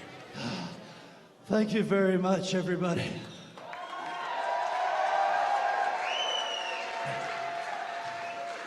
I pride myself in being the hardest working, most traveled guy in the world. I wrestled in Chicago. 2 days ago, took a flight here yesterday. The name you don't want to see across from yours is Rampage. Because I don't know if you noticed, but we wrestle each other, we absolutely beat the crap out of each other. No. Yeah, we kind of noticed, Drew. That's a real man and one of the best in the world, not just the UK.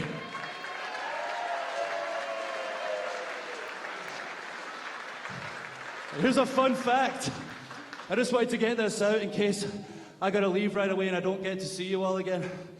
I've been trying to come to IPW UK for the past 2.5 years, and I haven't been able to make it work with my schedule. This place is amazing.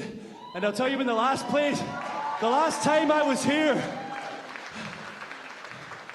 you weren't born. You weren't born over there. You weren't born. The last time Drew Galloway wrestled in IPW was 12 years ago. That would be in our debut year. 12 years. Just so everybody knows, I'm still 31. I've just been wrestling forever, but god damn, it feels good to be back.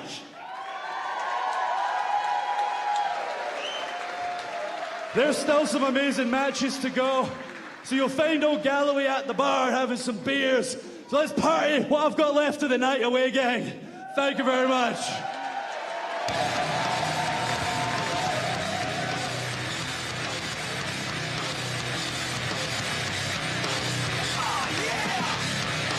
One more time, give it up for your winner, Drew Galloway!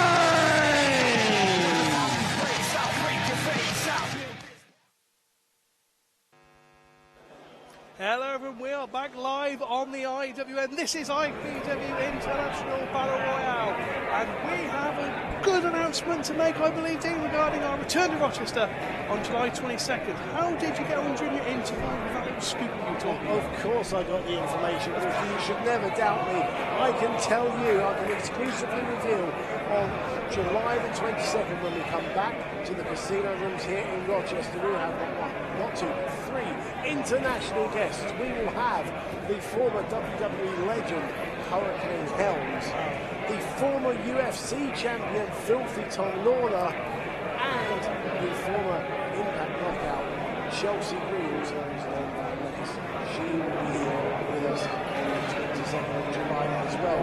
Don't forget, before then, we are back on the 13th of May at the Clapham Ground, where we've got Extreme Measures 2018. IPW takes on CZW, but right now, this show's called the International Battle Royal. It's time for the International Battle Royal. It's time for the International Battle Royal. That means the winner of this next contest is going to become the number one contender in that form for the IPW World Championship. They can cash that in anytime they like. Indeed, 30 men, 2 referees, only 1 ring announcer. Let's go to him right now, Chris Hatch. Ladies and gentlemen, it is now time for the 2018 International Battle Royal. 30 men have drawn numbers 1 through 30 backstage. Numbers 1 and 2 will start in the ring, and at 90-second intervals thereafter, the next wrestler will enter the contest. The only way to be eliminated is to be thrown over the top rope and both feet touching the floor. There will be no pinfalls and no submissions in this contest.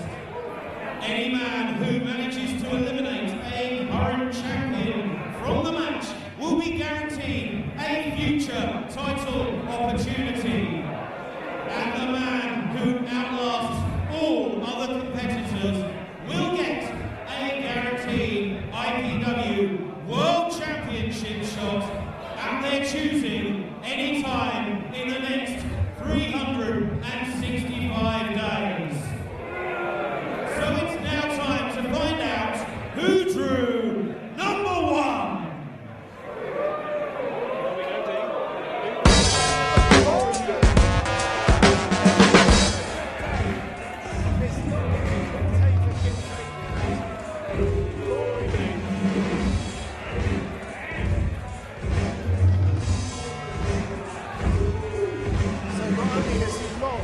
His Z-Force Championship, but he's now got number 1 in the Battle Royal. Rochester is never kind to Superman, is it? Never kind. You're right, he should just give up coming in. Number 1 is the former Z-Force champion, Superman Kip Sabian. He's kind of lost a fair old bit of his swagger, hasn't he? I think I'm trying to lip read. I think I just lip read him saying I've been absolutely stiffed on this one. Well, to be fair, it's the luck of the draw. But Kip Sabian should quite rightly said, I'm not saying he has no chance, but I'm saying it is incredibly unlikely he'll be anywhere near the end of this contest. He's got 29 other guys to go through. Well, yeah, people have won Battle Royals from number 1 before, but far more people have won Battle Royals from numbers 30, 29, 28. So yeah. Basically, he's got no hope in bottom. And let's find out who drew number 2. Oh, man. Oh, it's good to see this guy back. Whoa! Making his return to IPW. This is battle-tested Rob Lynch. Battle-tested Rob Lynch, welcome back to Rochester. We haven't seen this guy for a long time. Well, Kip Sabian's day just went from bad to terrible, didn't it? Yes. Loses the Z-Force Championship. He's number 1 in the Battle Royale. And then he's going to take on Rob Lynch to kick things off. Oh. I don't know what Kip Sabian did this morning, but I tell you what, he should do it tomorrow.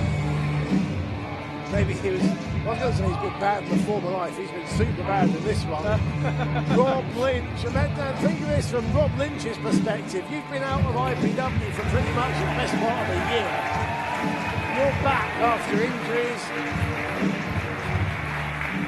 and now you could potentially get yourself a title shot. I mean, like you said, it's unlikely you're number 1, number 2, it's unlikely they win, but strange things have happened, you just never know. And surely the strategy here for both men, get them up, get them out, because there's 28 more to come. The strategy that I always told my guys in Rumbles or Battle Royals was hold on to the bottom rope. You don't get any rewards for being a brave little soldier in these matches. You get rewards for surviving. This is a match you survive.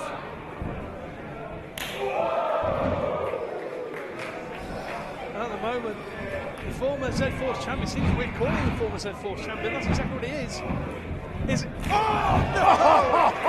What do you do? And that could be Sabian out already. What a day that would make. And he already went through the wall. Mayhew to lose the title. Here we go. And that, Superman hangs on to the top room, not the bottom.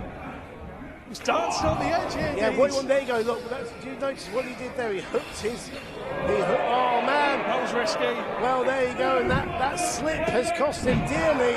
Oh my God! Did you see him launched across the ring? That slip on the middle rope cost Kip Sabian dearly, and he's clambering to his feet, and Lynch is prepared for him. Cannonball! Did you see the way he whipped his body for that cannonball right at the last split second? Did you see the way his head snapped back? We've got another one coming down the pipe here in Rochester. Who's number 3?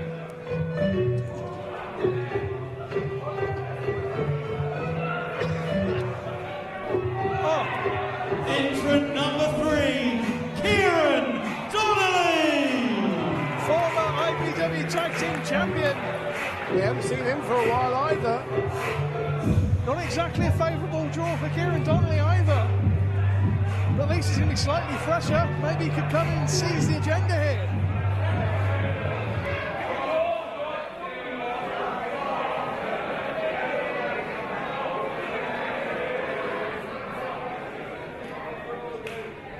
These two know each other very well from past encounters, of course, in the tag team division, but this is all about every man for himself. It's singles. Both these men now singles wrestlers in their own right. Oh, big right hand from Lynch. It's going up. Second row moonsault, but Donnelly had the wherewithal to move. I've never seen Bob Lynch try a moonsault before. It didn't pay off too well. Sabian's still down. Oh! The spear that shook Rochester from the battle-tested Lynch. Goodbye, Kieran. Thanks for coming. Goodbye once more. And he's out. Kieran Donnelly has been eliminated.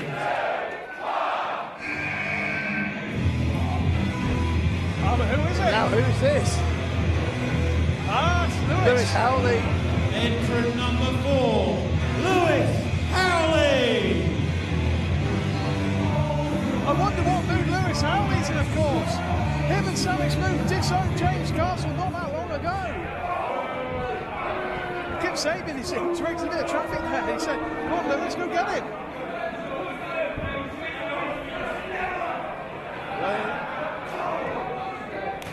Now the interesting thing here is, of course, when's James Castle's number going to be drawn? And will Lewis Howley still be in the ring? So if he is, he should leave the ring, because James Castle, we don't call him the anarchist for no reason. If he gets a chance, he's going to go straight for them. I don't really think he's going to be in the mood of showing him mercy following that low blow. And the ring really broke the force of Lynch hitting those buckles.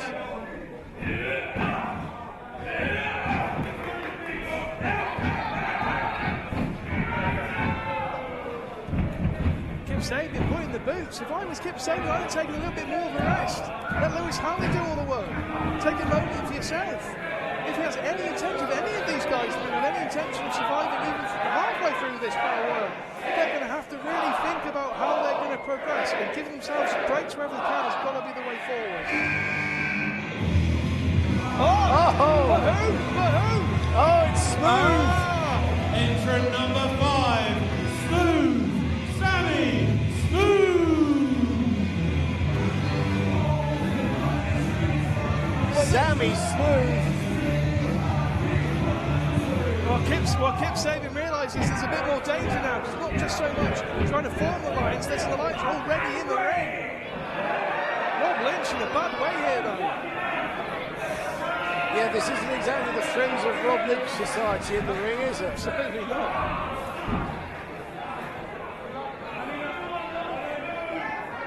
collective casting their beady eye towards Kip Sabian. Kip Sabian saying, no, go after him. Keep after him, get rid of him.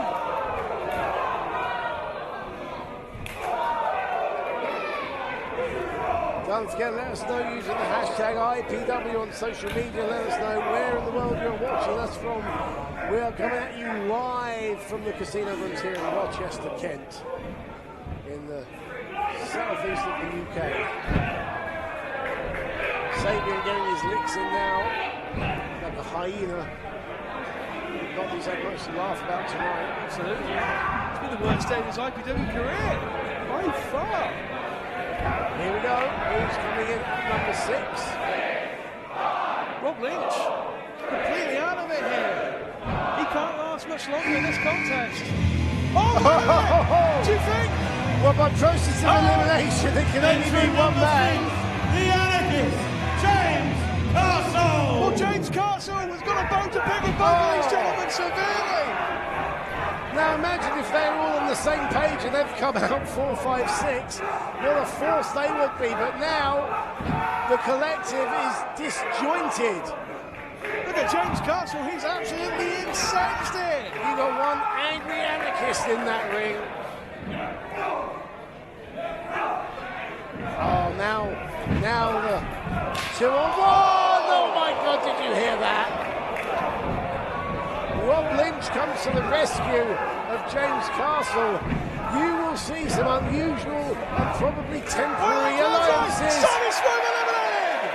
Sammy Smooth has been eliminated! Smooth's had world title shots in the past, but he's not going to be getting one soon. Oh, big boot by Lynch. Pele kick from Rob Lynch, are you kidding me? Close line! Oh! Lewis Howley has been eliminated! Well, that's the collective gone just like that. Rob Lynch has eliminated the remaining collective. And we've got, I was going to say we've got 2 in the ring. Kip Sabian's still around somewhere, isn't he? I can't see him, Dean. Truth be told, well, it's every man for himself. Yeah, you got rid of the collective. Now it's time to put up your dukes, as they say. Oh, James Castle, both men trying to get the upper hand. Castle! Tina on the edge, on the apron. Big boot by Lynch, and all 3 of the former collective gone. Sabian is still around. James Castle has been eliminated, and Rob Lynch has been eliminated. Where did Sabian come from? What a great move by the former Zenforce champion. I tell you something, Kip Sabian is following the Twisted Genius Battle Royal strategy to a T right now. Entrant number 7, Human Heat! It's a nice new red gear. It's not about pesos in this match, though. It's all about an IPW World Championship shot. And the Heat is back in Rochester. He's not exactly rushing to the ring either, is he? But why would you really? Exactly. Why rush? Although, to be fair, Kip Sabian quite worn out from what's already happened.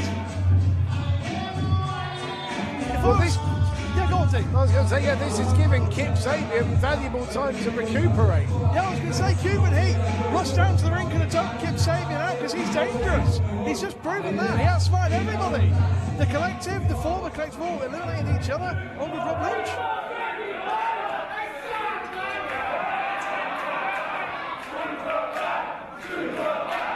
Can you believe this crowd are getting behind Kip Sabian? This is how much they hate Cuban Heat.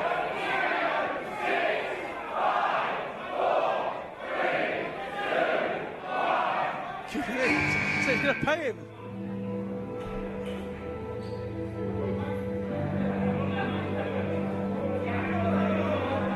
We're up to number 8, ladies and gentlemen, in the International Battle Royal. Cuban Heat, Kip Sabian in the ring.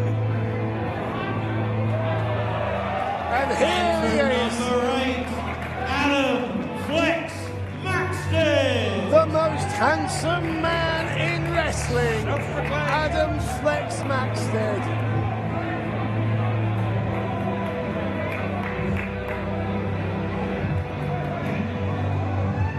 Adam Maxted taking his time. I think this is a mistake like Cuban. Adam Maxted, a guy with that sort of power, he could go in the ring right now, get rid of those two, and then he could just wait for them to come down. And both men in the ring look a bit trepidatious at the prospect of facing this big Northern Irish man. Watch it. Yeah. Well, that is quite similar. Don't you hate it when you don't phone ahead? Has he still got his hat and sunglasses on? Sunglasses are gone. Cuban's giving it a 1-2-1-2. All he's done is make it tense. Cute. Maxted just flexes those pecs. Cuban, he's not gonna do it. Oh, look at this, we've got great new ring gear from the Cuban Heat.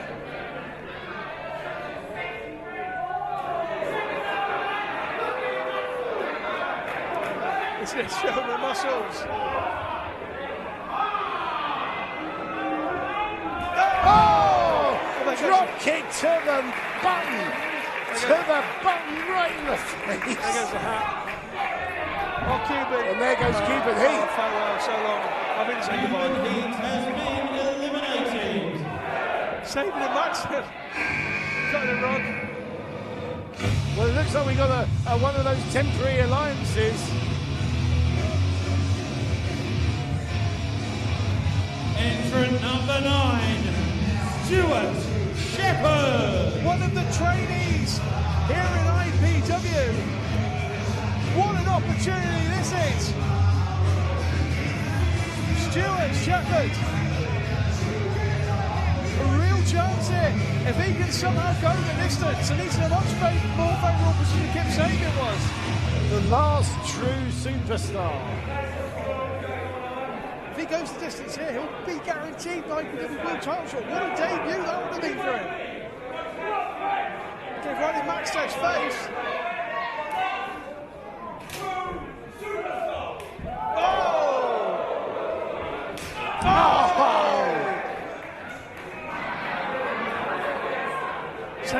Not the face. Not the face. You do not slap the face of the most handsome man in wrestling unless you want to pay the price, just like Shepherd is doing right now, and he's going to be gone. Well, he had his chance. Stuart Shepherd has been eliminated.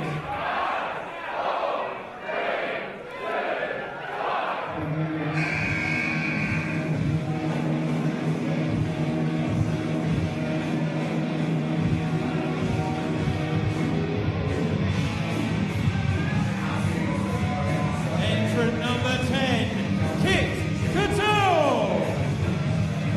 Here comes Kit Cattell, drawn at number 10. He's not been given much of a break with that number.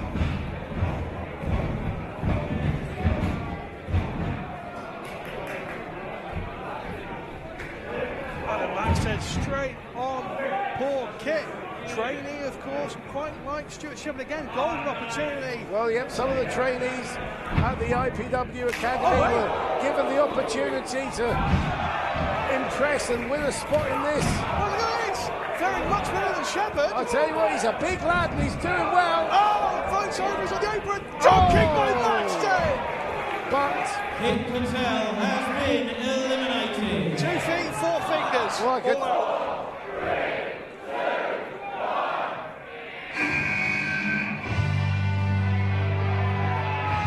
Well, now this should be interesting. Entrant 11, Maverick Mayhew. The new Z-Force champion, the man who took Kip Sabian's time away. Kip Sabian is having one of those really bad dreams where you're falling and you just keep seeing the same things over and over again.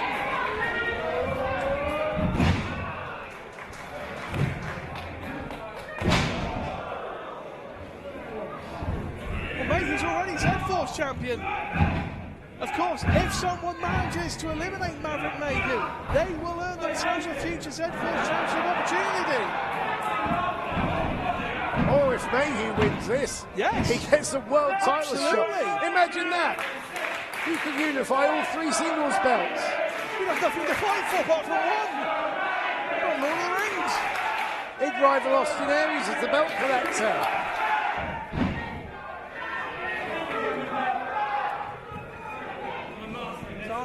imagine the level of animosity that Sabian feels towards Mayhew right now, ending his second Z-Force title reign here in Rochester. But you know, this alliance between Maxted and Sabian seems to be very profitable at the moment. He is bearing fruit right now. They're managing to fight him up to number. Let's see, not number 12. Coming up to the halfway stage of the battle royale. Big headbutt from Sabian.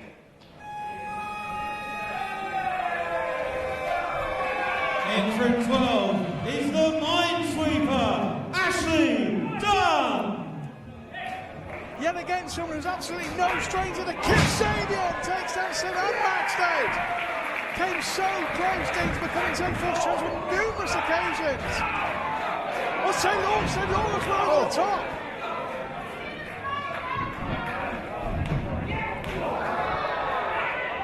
Super kicks on Maxted. Trying to take the big stereo super kicks. It's a bad day for Maxted. It's a good day for whoever makes shiny blue wrestling gear. Now Maxted is out of the ring, but he has not been eliminated from the battle royale. He did not go over the top rope. Now, if I was Maxted, I'd stay out there as long as I can, which I think is what Kip Sabian did before he eliminated Rob Lynch. Oh! And Maverick Mayhew's gone. Mayhew has been eliminated. And that means Ashley Dunn gets himself our next show, gets himself a shot at the Z-Force title, and with that, he's gone as well. Has been eliminated. Well, Ashley Dunn's stay in the battle royal was short but profitable. I was going to say that's a mixed bag. Oh, here comes the big guns. Entrant 13, Jeff Cobb. Well, Maxted and Sabian have been having their way probably so far, and I think that run is about to come to a crashing halt, because here comes a big man from Honolulu. It's already been in Luke Dragon Phoenix here in this broadcast, and now he has a golden opportunity laying right at his feet. Kip Sabian stepping back and letting the big guns fall. Oh, Kip. Oh, dear Kip. Oh! The athletic flex. Uh-oh. Uh-oh. The strike of Cobb is overwhelming. Oh, man.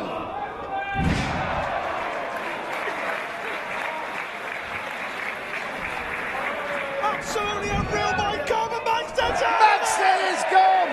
Adam Maxted has been eliminated. Maxted's gone. That had to be one of the favourites. I can't see Kip Sabian, but Jeff Cobb is the only man left in the ring. Kip Sabian is somewhere. He has been eliminated. Let's see who's next out. Oh, my God. The former world champion. Entrant number 14. He is a former IPW world champion, Bad Bones. A former member of Team Aries in this very venue. Bad Bones, the former world champion. He walks alone. Wow. And look at this confrontation.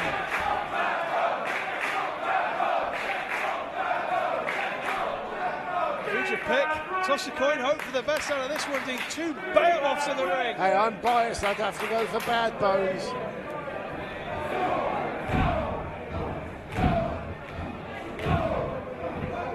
Just duking it out toe-to-toe.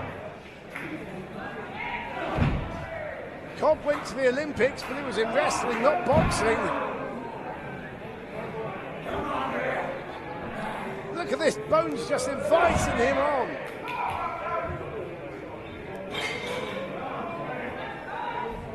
Mano a mano, but the problem is, Eddie, they're wearing each other out at the same time. Obviously, they recognise the threat in each other. That's the only thing I can consider, is that they're willing to hit these heavy bombs and use up their energy, because they know the person standing across them is real danger for them. This is a matter of pride. But you know, for someone like Bad Bones, even for someone like Jeff Cobb, you know, the opportunity for a world title shot is right there for them. I know Bad Bones would like nothing more than to regain that world title.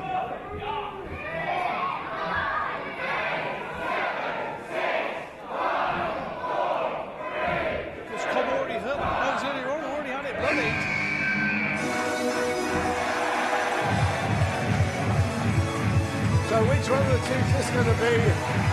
It's Jack Sexsmith. Entrant number 15, Jack Sexsmith. Yeah, he doesn't look too pleased about the prospects.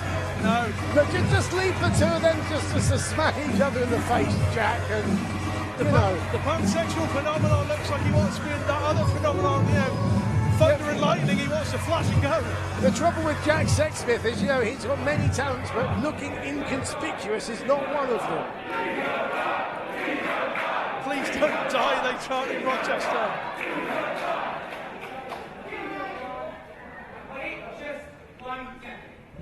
And that is probably the wisest thing Jack Sexsmith could have done. Oh, hang on, where was Sabian? That's brilliant! Was he hiding in the chairs? Sexsmith just threw a bit of meat to the lions. Hang on, was he lying? He must have been lying on the floor in front of some chair, in between some rows of fans. Oh well, the time on the run is over. I'm afraid you have been caught. I don't really think that was on his agenda. His play just gets worse and worse and worse. Oh, to be Kip Sabian here in Rochester today. What's that thing you were saying about? Oh! What's that thing you were saying about the nightmare of? You just keep falling, seeing the same things over and over again. Entrant 16, Chief Deputy Don. It's like watching WCW. A podcast called Because of the which you can catch here on the IWA Entertainment Cross by Mr. Dean Ayres. Chief Deputy Dunn pairs off with Jack Sexsmith and the two big behemoths in the corner. Look at the stroke of that phone sting. Held him up there for what felt like an eternity. Jeff Cobb is not a small man. And Sexsmith getting the worst of an alliance between Dunn and Sabian. No! Okay, Kip is fighting till the end, but I'm afraid that may well be about to happen. Oh, no! Well, he nearly got eliminated by a chop. Oh, poor Kip Sabian, the former Self-Force champion. What's the word we use after nightmare? I'm not sure what you call it now. Living hell? Yeah. It's a living hell for Kip Sabian. Nightmares aren't real. This is. It's happening right in front of his eyes. Entry number 17. Oh! Well, the Chief Deputy is already in the ring. He's going to get an ally. So this narrows the field. It's Entrant number 17, Mark Lloyd. It's the banker, Mark Lloyd. Good job that Human Heat was eliminated already. Former banker. He got fired from his job at the bank. He couldn't even get that right. He's still got banker on his tights. He can't afford new tights. They know that's what the credit crunch did to him, bless him. The legal representative of the anti-fuck police. And getting some advice from Chief Deputy Dunn. Mark Lloyd's not gonna. He's having a word with Chief Deputy Dunn. Bad Bones are just staring at him. Oh well, if you don't make the decision to come to the party, sometimes a party comes to you. Bad Bones taking it to everyone. Firstly with one arm. Chief Deputy Dunn is hoisted like it was a towel. And there's a strange protrusion from the ring apron. And I can only imagine. What is that? I don't know if our cameras could have a look at that. I've got a feeling it's Kip Sabian trying to hide. Looks like it's just the apron got caught, maybe. Yeah, there you go. Maybe. Oh, wait a minute! Reminds me of my grandmother's funeral in Lebanon.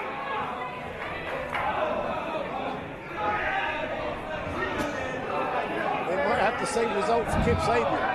Oh no! And the banker. Has been eliminated. Mark Lloyd eliminated by Dunn! He's taking out his own health! Things are not going well in the No Fun Police. What number are we up to now? 18 now. We're up to 18. Entrant number 18, John Bones. one half of the, ignore the caption on the screen, this is, there you go, John Bone, one half of the Bone brothers, identical twins. His brother is actually out injured with shoulder surgery. These two guys are trainees at IPW, and I tell you something, they have got very bright future ahead of them indeed. Kip Sabian has returned from his short nap, shall we say. Covered up in the apron, and John Bone is not wasting any time, going straight after the big man, straight after Cobb, straight off the back. Oh, I tell you something, he's holding his own against these big guys. Look at a big John Bone. Bone on bones here in Rochester. No, he's not going to freeze. No! Already in this Battle Royale, Ashley Dunn has got himself a Z-Force Championship match. The question is, of course, who is going to get that World Championship shot? That will be decided at the very end of this contest. All the way down. I tell you something, we might be seeing a new star here in IPW in John Bone. 4, 3, 2, 1. And here comes a former world champion, I believe a former winner of one of these battle royals, Johnny Storm, the Wonder Kid. Entrant number 19, the Wonder Kid, Johnny Storm. As you quite rightly said, of course, Johnny Storm was in this position last year and he won. He won that battle royale, and then of course he dethroned Jimmy Hammond. So Johnny Storm, out of almost everyone in this contest, knows exactly what is on the line. This has propelled him to world glory. Johnny Storm has been undefeated in IPW Battle Royals for 365 days.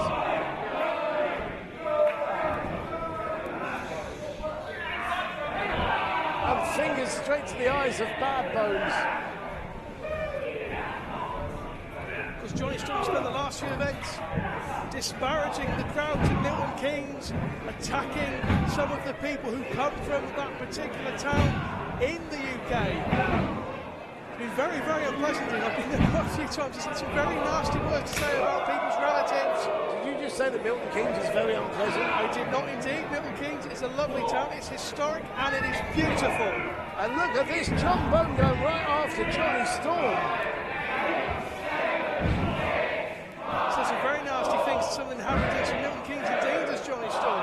Oh, I see, he said bad things about Milton Keynes. And this man in particular, Jay Garner. And look, Johnny Storm knows exactly what's coming for him. Well, he recognises the music. Yes, he certainly does. Jay Garner got screwed by Johnny Storm the last time Milton Keynes, and he's pointing right at him. Entrant number 20, the Vulture of Valor, Jay Garner. Jay Garner from Milton, and Johnny Storm doesn't want anything to do with Jay Garner whatsoever. He said some very, very unkind things about that man's nan indeed. Disparaging his family, his sister, who was in attendance. Jay Garner trying to get his hands around Johnny Storm's neck the last time in Milton Keynes. Johnny Storm had an ace up his sleeve, which meant Johnny Storm got away. John Bone just got shot by Jeff Cobb. Oh, Jay Garner hit from behind. I'm not sure he's going to be able to withstand those three behemoths and they all go towards him. And this suits Johnny Storm perfectly here. He doesn't want anything to do with Jay Garner. Oh, big shot by Bones to Bone. To get someone else there. We find ourselves 2/3 of the way through this boat now, ladies and gentlemen. The next number is going to be 21 on your scorecards.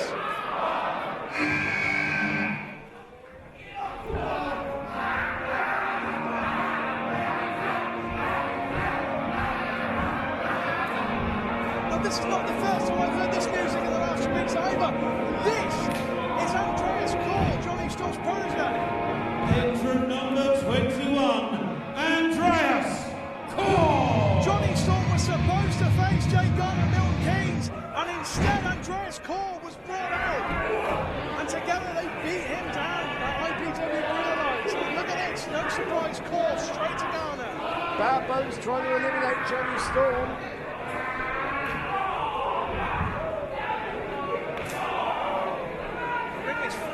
At the moment, 8 or so at my last count, I believe.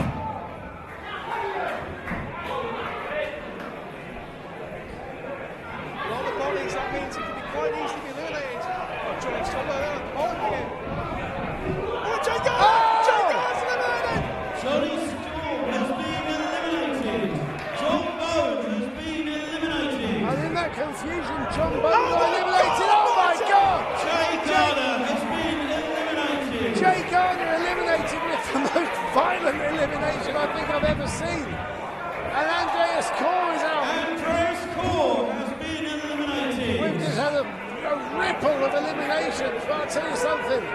John Bones, you see they're going back. What an impressive debut he has made. That's someone to watch for the future. Absolutely.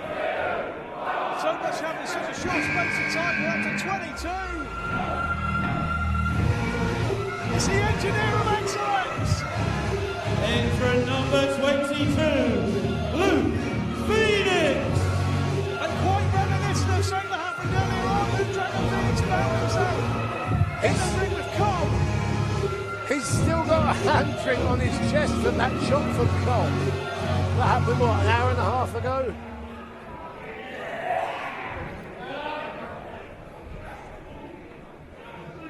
Who's Phoenix going to go to first?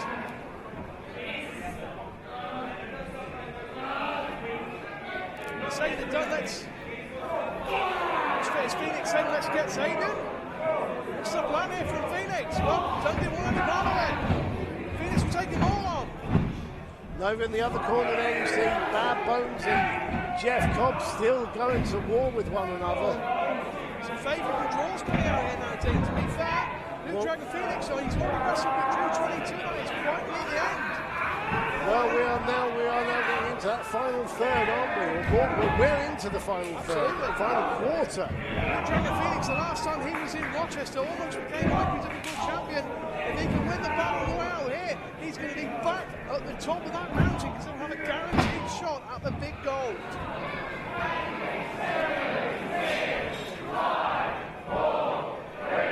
How is Kip Sabian still in this contest? He doesn't have to.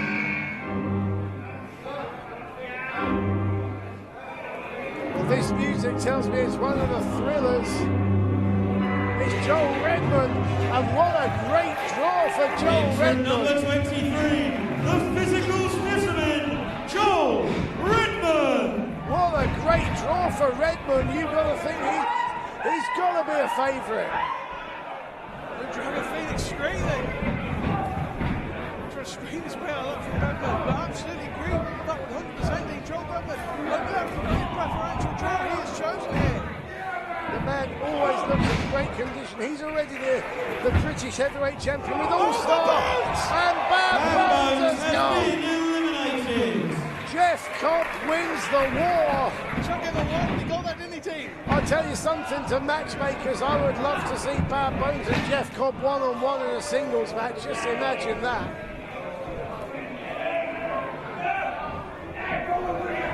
Superman is on the edge. Joel Redmond is definitely more powerful than Sabian. Sabian is fighting the whole lot. Bad Bones just said to Cobb, go and win it.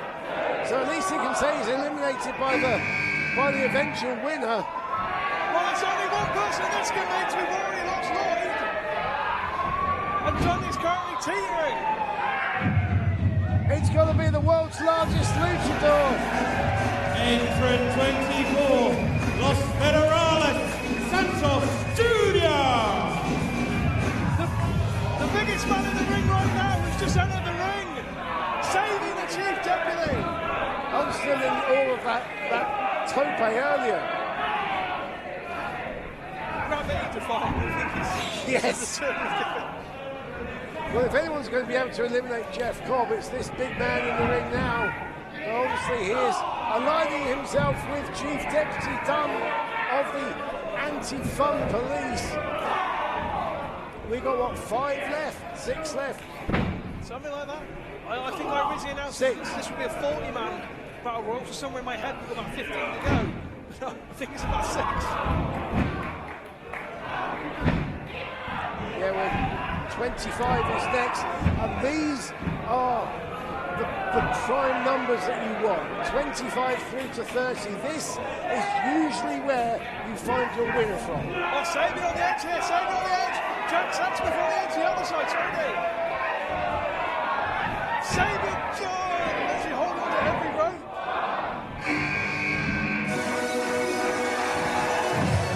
I was about to say to Jack Saxman, looks like Jack Saxman's almost out. police from outside. 125, Rob Shaw. Rob Shaw calling! Rob Shaw calling, dude! He saved it. Neither of his feet have touched the floor. It's a victory lap for the tag team champions! Well, there you go. That's what happens when you've got your tag partner in the ring with you. Extraordinary save by Rob Shaw here in Rochester. I think that's called being in the right place at the right time. And it's anti-front against the Filthy Club for the second time this evening. So just let you know, Kip Sabian, who drew number 1, is still in there. Jeff Cobb, who drew number 13. And Rob Shaw's been eliminated by Dan. And there goes Sexsmith. Rob Shaw and Jack Sexsmith have both been eliminated. He's got 4 in the ring at the moment, 5 in the ring, Redmond. That elimination team means that the Filthy Club will be challenged in the future by the IPW number 1 contender for that tag team title with the Anti-Fun Police. So we had both members of the Anti-Fun Police eliminated, both members Which of... means they get the title. So yeah, we've seen in the past where we've had unusual mishmash teams, but they focus. That is great focus because the two of them saw the 2 tag champions in the ring together and they united to get them both over. Fantastic strategy from the Anti-Fun Police. A unit has got themselves a tag team title shot. And Sid Scala, 26. A good draw for Sid. Entrant 26, Savvy Sid Scala. Well, Sid, of course, has already been through that hellacious 8-man melee, let's call it. Already for the IPW Tag Team Championships, came up short in this one. Can he go on? Oh, big headbutt. He's got a good number, he can go all the way here, Dean.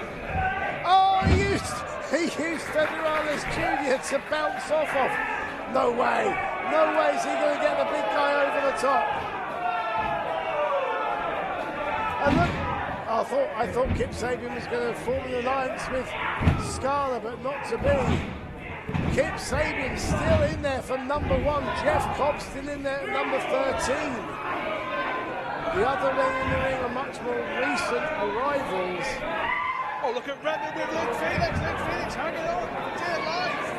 Well, I said at the beginning, it's about survival, this match. And Felix high above the ring. Of course, this match to determine someone who will get that world title shot. That match still to come. It's Aries versus Haskins, but now it's number 27.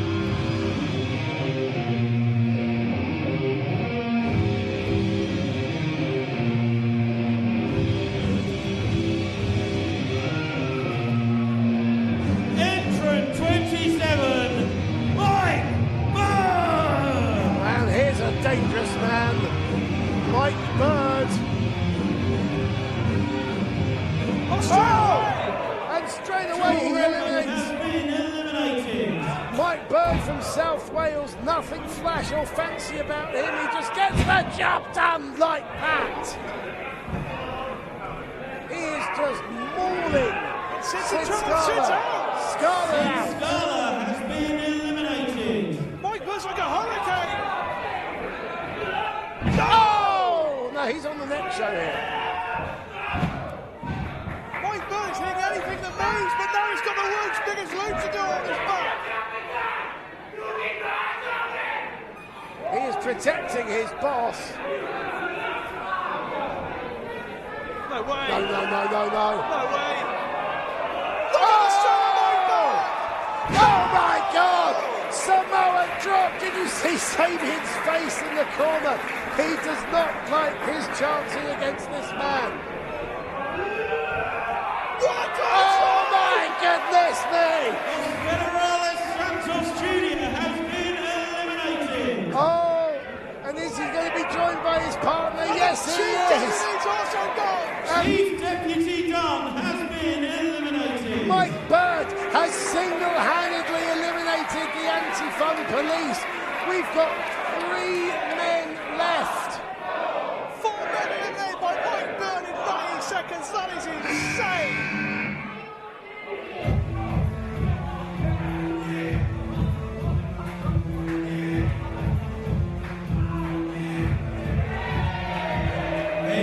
28, body guy, Roy Johnson. Spoilers, I win.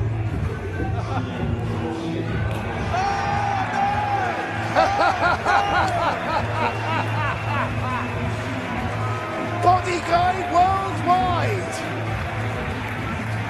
Well, something's going to do it. A homage to events elsewhere.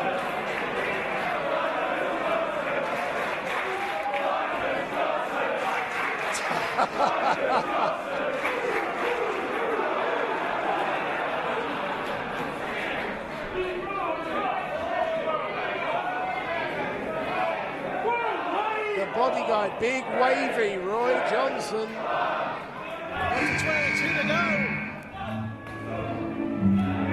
And this was Cara Noir, number 29. And I think I've worked out therefore who's number 30, but let's not spoil the surprise.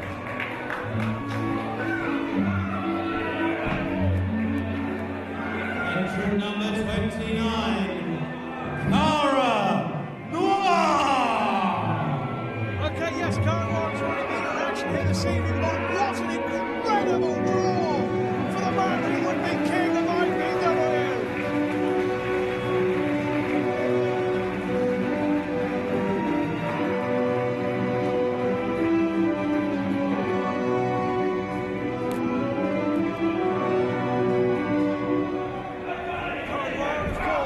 Has great pedigree, great form in IPW Battle Royals. He won last year.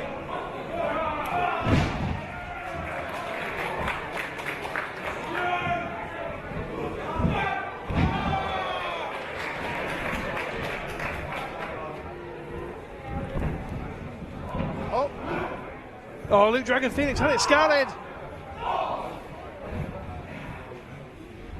No, Cara Noir, no, Cara Noir. Not quite, not quite.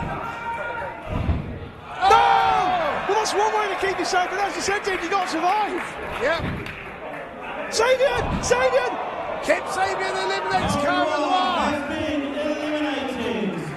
We've got one more man to come down the ring. And incredibly, Kip Sabian at number 1 is still in the ring. Jeff Cobb at number 13 is still in the ring. And number 30, how did he get this draw? It's Jimmy Havoc. I can't believe. And suddenly, we've got ourselves a new favourite. Entrant number 30, he is the king of the gods, Jimmy Havoc. Oh, he's got a He's chair. bringing a little friend with him. He's already, this is obviously a no disqualification match. Oh, Jeff Cobb. Oh, my bad. Oh, Monica Roy. Oh, Kip Sabian. Oh, Luke Dragon Phoenix. Has been eliminated. It's a massacre at the hands of the former IPW World Champion here at the International Battle Royale in Rochester. And that teaches our fans don't go to the bar during a Jimmy Havoc match because you'll come back and you won't have a seat. Okay, so we've got all 30 entrants have now been in, and we've got 1, 2, 3, 4, 5 men left, I believe. Oh, count that 4 men left. Roy Johnson has been eliminated. I think And final 4 then, Jimmy Havoc, Kip Sabian, Jeff Cobb and Luke Dragon Phoenix. Jimmy Havoc is in the dream position. Have you ever seen someone as fresh against people who are so unfresh in a battle royale? Jeff Cobb went for a war with Luke Dragon Phoenix, and Kip Sabian's already been for a massacre himself this evening. Yeah, Vegas aren't taking bets on Jimmy Havoc. Kip Sabian dispatches with the chair and gets thumbed in the eye by Havoc. Dragon Phoenix and Cobb are going back to war, but Jimmy Havoc has got Kip Sabian by the unmentionables. And He's eliminated! No! No! Holding on to that bottom rope! Luke Dragon Phoenix is launched across the ring. Oh, and Jimmy Havoc targeting that already injured arm. Oh my goodness me, Cobb! Trying to eliminate Havoc, but Havoc Cobb's going. Who's going to go? Cobb's gone. Cobb has been eliminated. We're down to 3, Dean. Who's going to get the world title shot? Cobb eliminated by Havoc. The engineer of excellence, Superman, and the king of the gods fighting for that opportunity. No, Sabian holds on. He's skinning the cat. This is unbelievable. That's a Rainmaker attempt. No, they're taking his way there. No, he's going to get them both. He's going to get them both. My God, my God, my God. Kip Sabian has won from Jimmy number one. Havoc and Luke Phoenix have both been eliminated. Your winner of the 2018 International Battle Royale, Superman Kip Sabian. The nightmare has turned into a dream for Kip Sabian. Quite possibly one of the greatest turnarounds in IPW history. He started this broadcast in the very first match by losing his title, and he's now walking out of a guaranteed world title shot. Kip Sabian went from 1 to 30. How did he do that, Dean? That, Ricky Slatter, is one of the greatest performances in IPW's 14-year history. And Sabian is still surviving. He's rolling out of the way of Phoenix and Havoc.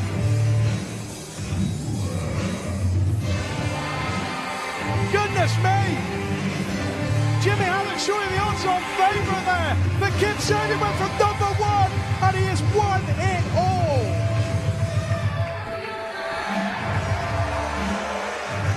Say what you will about the content of his character, but my goodness me, he just put in the shift of a lifetime.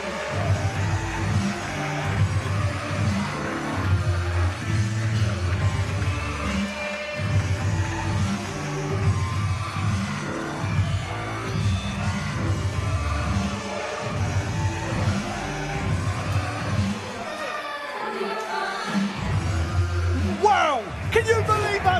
Kip Sabian with the miracle of Rochester. I got so excited I spilled my tea all over my desk. Mate, that is one of the greatest performances in the 14-year history of IPW. Kip Sabian came in here at number 1 and has outlasted 29 other athletes, 29 of the best wrestlers on this planet, and he gets himself a guaranteed title match for the world title in the next 365 days. And talking of the world title, oh my goodness, this is legitimate. Look, commentators, they exaggerate and they make things sound big and better all the time. I don't need to do this, because this, ladies and gentlemen, this is the God's honest truth.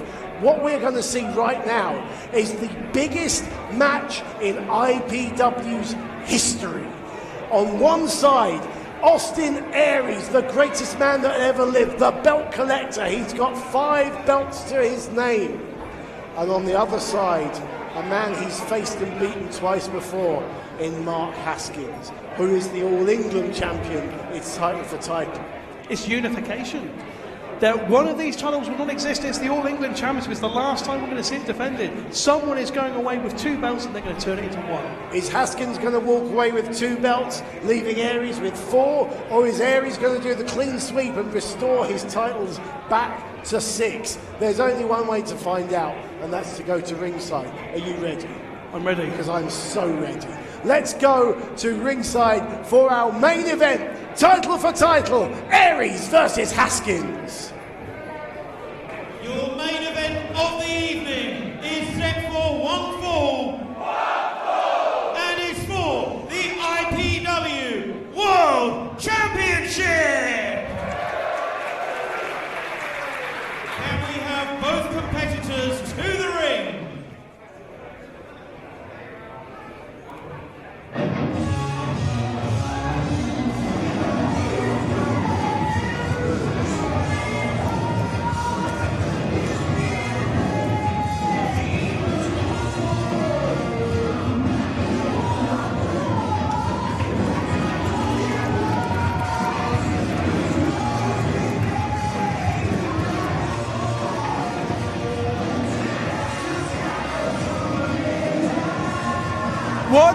time for Mark Haskins, the All England champion. Is this the day? Is this the evening? Is this the hour that Mark Haskins will finally put the shackles of the chains of the ghosts of Wembley in the grave for good? Haskins coming out with 2 title belts and coming out with his beautiful wife, Vicky Haskins, who is carrying a barbed wire baseball bat. I don't know if Aries was planning for this, because Vicky Haskins has never accompanied her husband in IPW, as far as I'm aware. Showing the magnitude. Got to be showing the magnitude of the occasion. Spot of insurance, perhaps.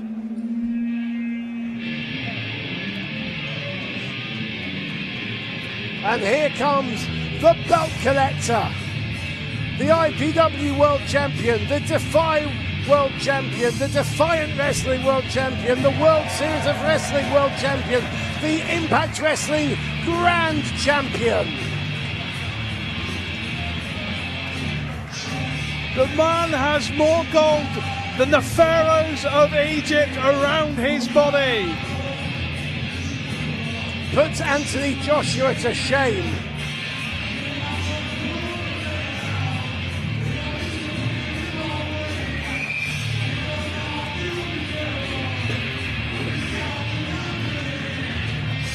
Of course, Aries recently, in fact 1 week ago, lost the Impact World title.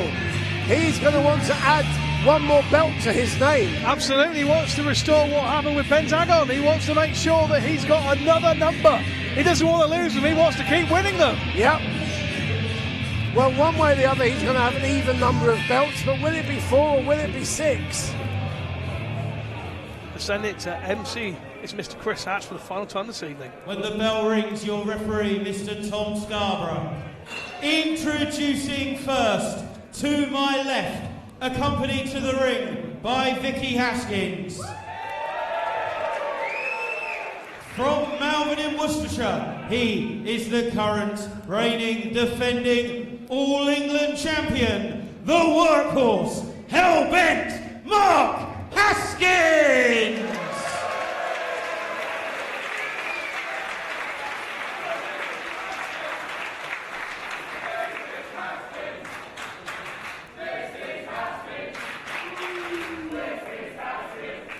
His opponent, to my right, from Milwaukee, Wisconsin, he is the belt collector and your current reigning, defending IPW World Champion, the Truth, Austin Aries!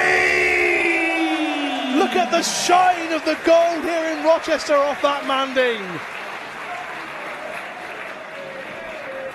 Oh, something to say maybe from the collector. Hold on a second here before we get this whole thing going.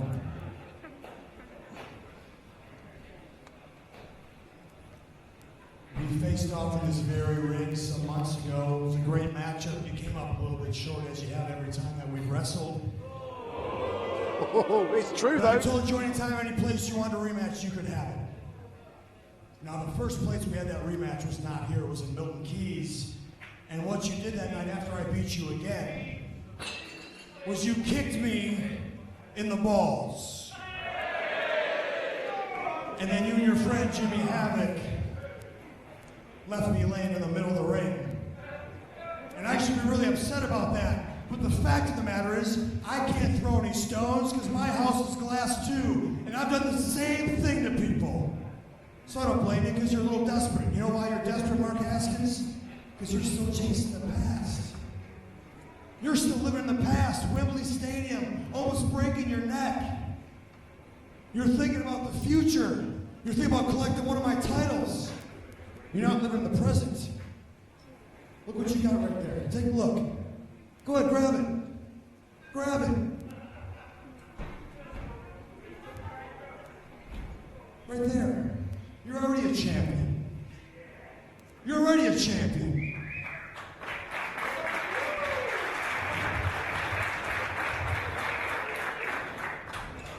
And I'm already a champion. But you know what it's like to be the greatest man that ever lived? Let me tell you about my week.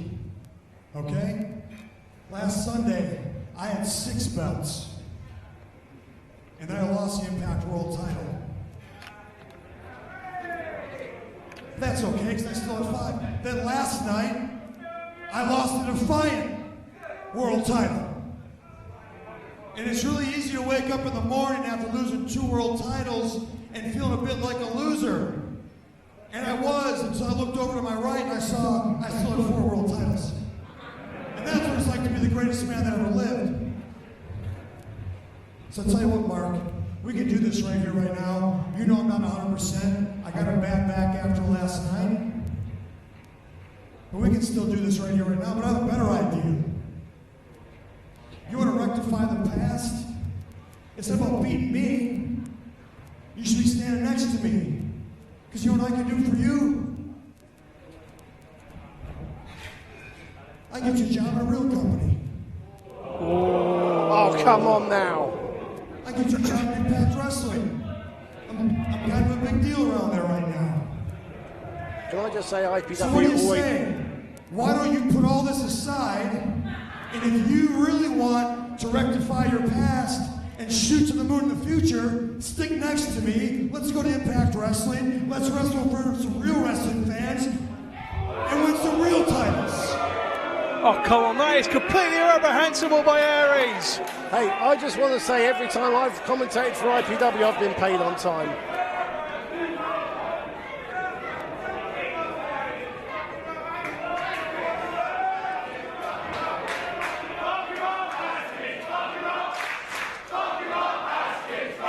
I think Mark Haskins is smarter than that.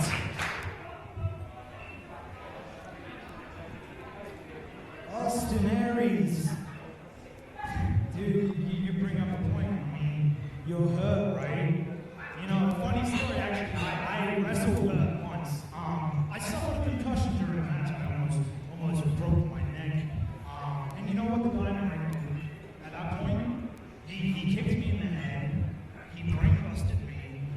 And then he clamped on a submission and tried to break my spine in half. That person was you. And you know what I learned that day? The most valuable lesson anyone has ever told me in life is to be at the top of the roof. You have to be hell-bent. You have to make no excuses. You walk a lonely path and nobody walks by your side. So as far as this team goes, I know the only reason you want this team is because you know I'm about to kick your ass.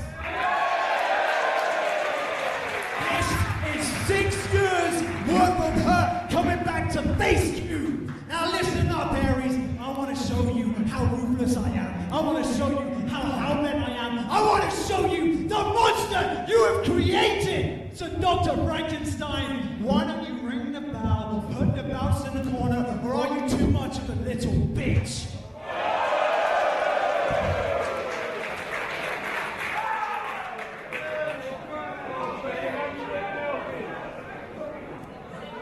You know, hold on a second, I'm not done talking. It's funny, Mark, you talk about learning lessons in your career. You obviously haven't learned anything, because I gave you the easy way out. But you don't want the easy way out, huh? So you have to do it the hard way.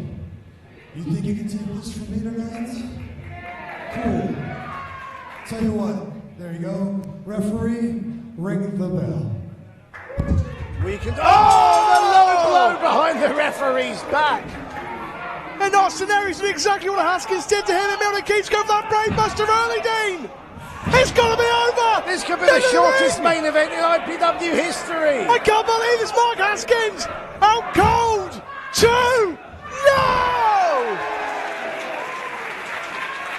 Look at the face of Aries. He thought he'd come up with the master plan. Go for the He's last going for the last chancery. chancery. Oh man, I saw this. I was there at Wembley when Haskins knocked himself silly. But Haskins is in the middle of the ring, in the middle of that IPW logo. He couldn't be further away from the ropes if he tried. He is crawling. He is crawling to the ropes. Mark Haskins says he's hell-bent. He was hell-bent on getting that rope, and he does so, Dean. Austin Aries, as you said, came up with a master game plan. Quick low blow, brainbuster, 1-2 kick out straight into the last chance. But Mark Haskins has weathered one hell of an opening storm.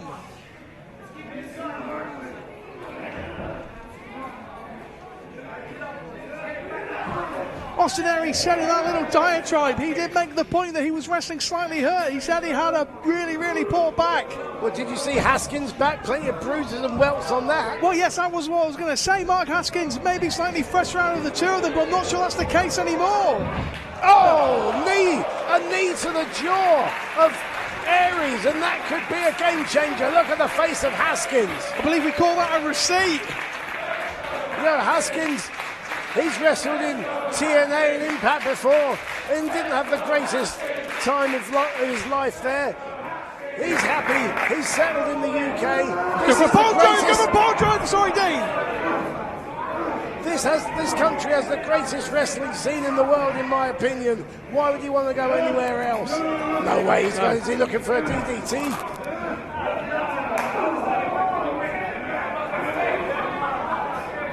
Both men teetering on their precipice.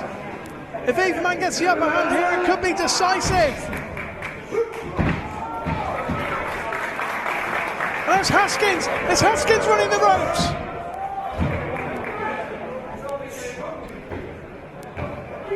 Oh, big kick.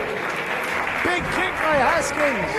And the All England champion is on the charge. And they're hell-bent. Haskins just laid out your world champion on the floor here in Rochester. This has got very, very personal.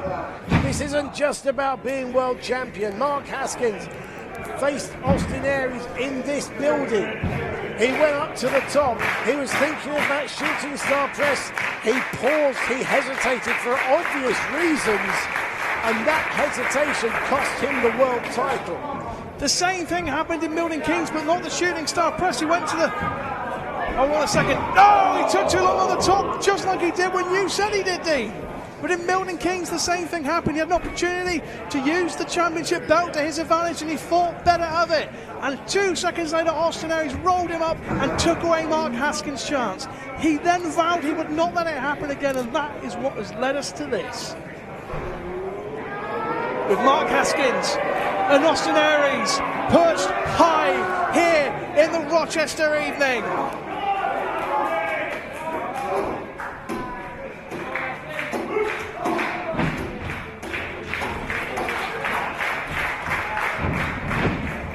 Haskins leaps over Aries.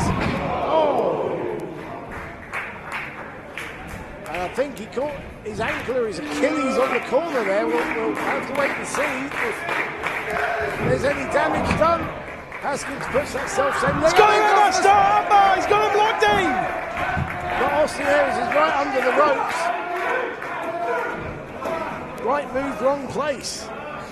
Great awareness by Aries, knew exactly where he was to make sure the feet went exactly where they needed to go. That could have taken out a lesser opponent. And of course, by working on that arm, it takes away a lot of the impact of that last chance. It takes away the discus forearm that he likes to use. It takes away a lot of his offense. And also, presumably, it would be hard to hit a second brainbuster. If one of his arms is feeling a bit loose, it's going to be hard to hold him up. Yep. I wonder if he'll go for another brainbuster. Having already seen Haskins kick out of one, but I guess as the match wears on, obviously Haskins becomes less resilient.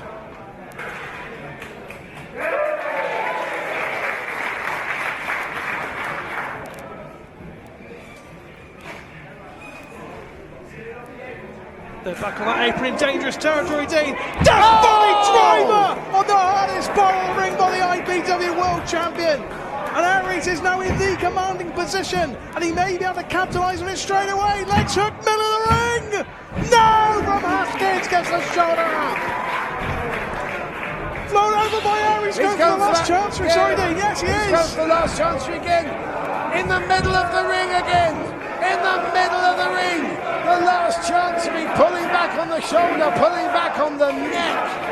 And the last time he had him in this, he hit him with a brainbuster, but since then he's hit him with a lot more that Death Valley driver on the apron. I'm not sure Haskins can get to the ropes. Very resilient, but he looks like he's fading, but not quite enough. Not quite faded enough to stop him. And Aries is looking more and more frustrated. Is it frustration, Ricky, or is it desperation? Well, that's the question, Dean. He's already alluded to the fact that he is hemorrhaging titles at this point. Yes, he had 6, but I believe he's down to 4 now. 4, yes. I said 5 at the beginning. I completely forgot. He's lost another one already. Look at that. Yeah, he lost the Defiant belt last night. Aries could theoretically lose 3 belts in the space of 7 days. Well, this is not a no disqualification match, I'll tell you that much. I'm not sure what Aries doing with the belt now. Yeah, but if he gets disqualified... Right, Freddie Vicky Haskins, come on! If he gets disqualified... Roll up! Roll up! Star armbar again! Aries is in real trouble. He can't quite reach for that hand, Dean. He can't quite reach. He's got no training leg this time. He's got no way of getting to the ropes. He's got to manoeuvre his body over to try and get to the ropes, and he manages it. Oh, goodness me. He just manages it in time. The angle we had, I thought that was impossible, but Austin Aries, the truth, found another way. The crowd here in Rochester resolutely behind the star attraction, the Hellbent Haskins. Now he's got a title belt. Which one's he got? I can't even tell what title belt that is. It's one of his, I think. That's one of his. There's the Progress tag belts. Well, he's not allowed to use that as a weapon either. Applies to both of them, and there's a roll-up this time by Aries. 2, no!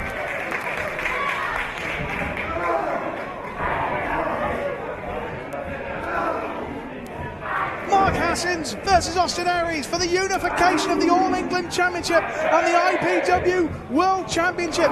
One of these two gentlemen is going to go away with only the World Championship. That is what is going to happen.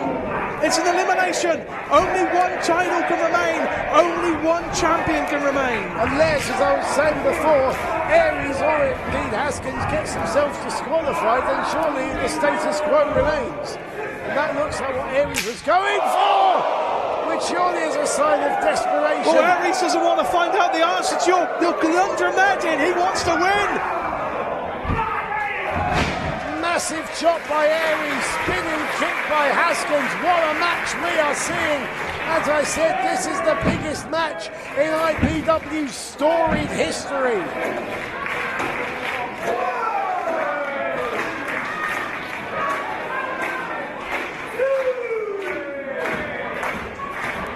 I think it's something to note that we haven't touched on yet, Dean, that Austin Aries has not wrestled in IPW since Parade of Champions when he beat Haskins. But Haskins, as far unless someone wants to correct me, Haskins is undefeated since he lost to Austin Aries at Undisputed. He has been on the tear of his IPW career and he is peaking at the right point. We look like we've got a title belt standoff here because... well, they're going to get unified one way or the other. And they've just both clocked that one another's got a belt. Tom Scarborough, unfortunate ref in the middle here. Mark Haskins said he learned a lot from Austin Aries, and here we go. This is the moment where the apprentice and the mentor find themselves at equal points, and they both go for another belt. And it's Aries! And this is what happens when you got the many belts that Aries has got. What? And Aries put Haskins on top to make the referee think that it was Haskins who was the aggressor. A genius move. That is devious. A genius move. That's something you've come up with. It takes a genius to know a genius, and that was a genius move from Austin Aries. And now he's underlegged. He's got it. It's all over. No! No, it's not. No, it's not. Haskins lives to fight another day, another minute, however long this is going to carry on for. Austin Aries looks like he's going to explode in that ring. Austin Aries' world is falling down around his ears, Ricky Slatter. That's why. Mark Haskins has been trying to shake those ghosts forever. He's going for another last chancery. He's been trying to shake those ghosts in, but those ghosts, they do not go away quietly into the night. They are forcing their way forward. Discus forearm by Aries sends Haskins into the corner. And another massive chop. My goodness me. And when you think about how this contest started, that low blow to brainbuster, think of the damage that has been done to Mark Haskins already in this contest. The fact he's conscious is medal worthy.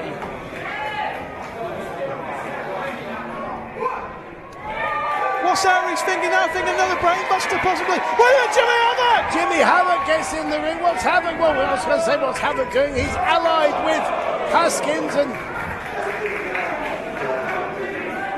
Aries takes out Havoc. Listen, sorry there, you're up. With a tope. There's no disqualification. Roll on my Haskins! Roll on my Haskins! No! He's hooked, he's got that brainbuster again, Dave. No reverse of my Haskins. Haskins with a brainbuster. No! And the star armbar in the middle of the ring. He's in the middle of the ring, Ricky. Austin Aries is on the verge, and Mark Haskins is about to put the ghost to rest here in Rochester. Oh my God! Aries taps out. Aries taps out. Aries taps out. And we've got ourselves a new champion. Here is your winner and new IPW World Champion, Hellbent Mark Haskins! We talked about those ghosts of Wembley, we talked about them in Rochester, Milton Keynes. Here tonight we said that Mark Haskins couldn't quite shake them off. Well, indeed, not only has he done that, but he will this time leave Rochester with the World Championship of IPW.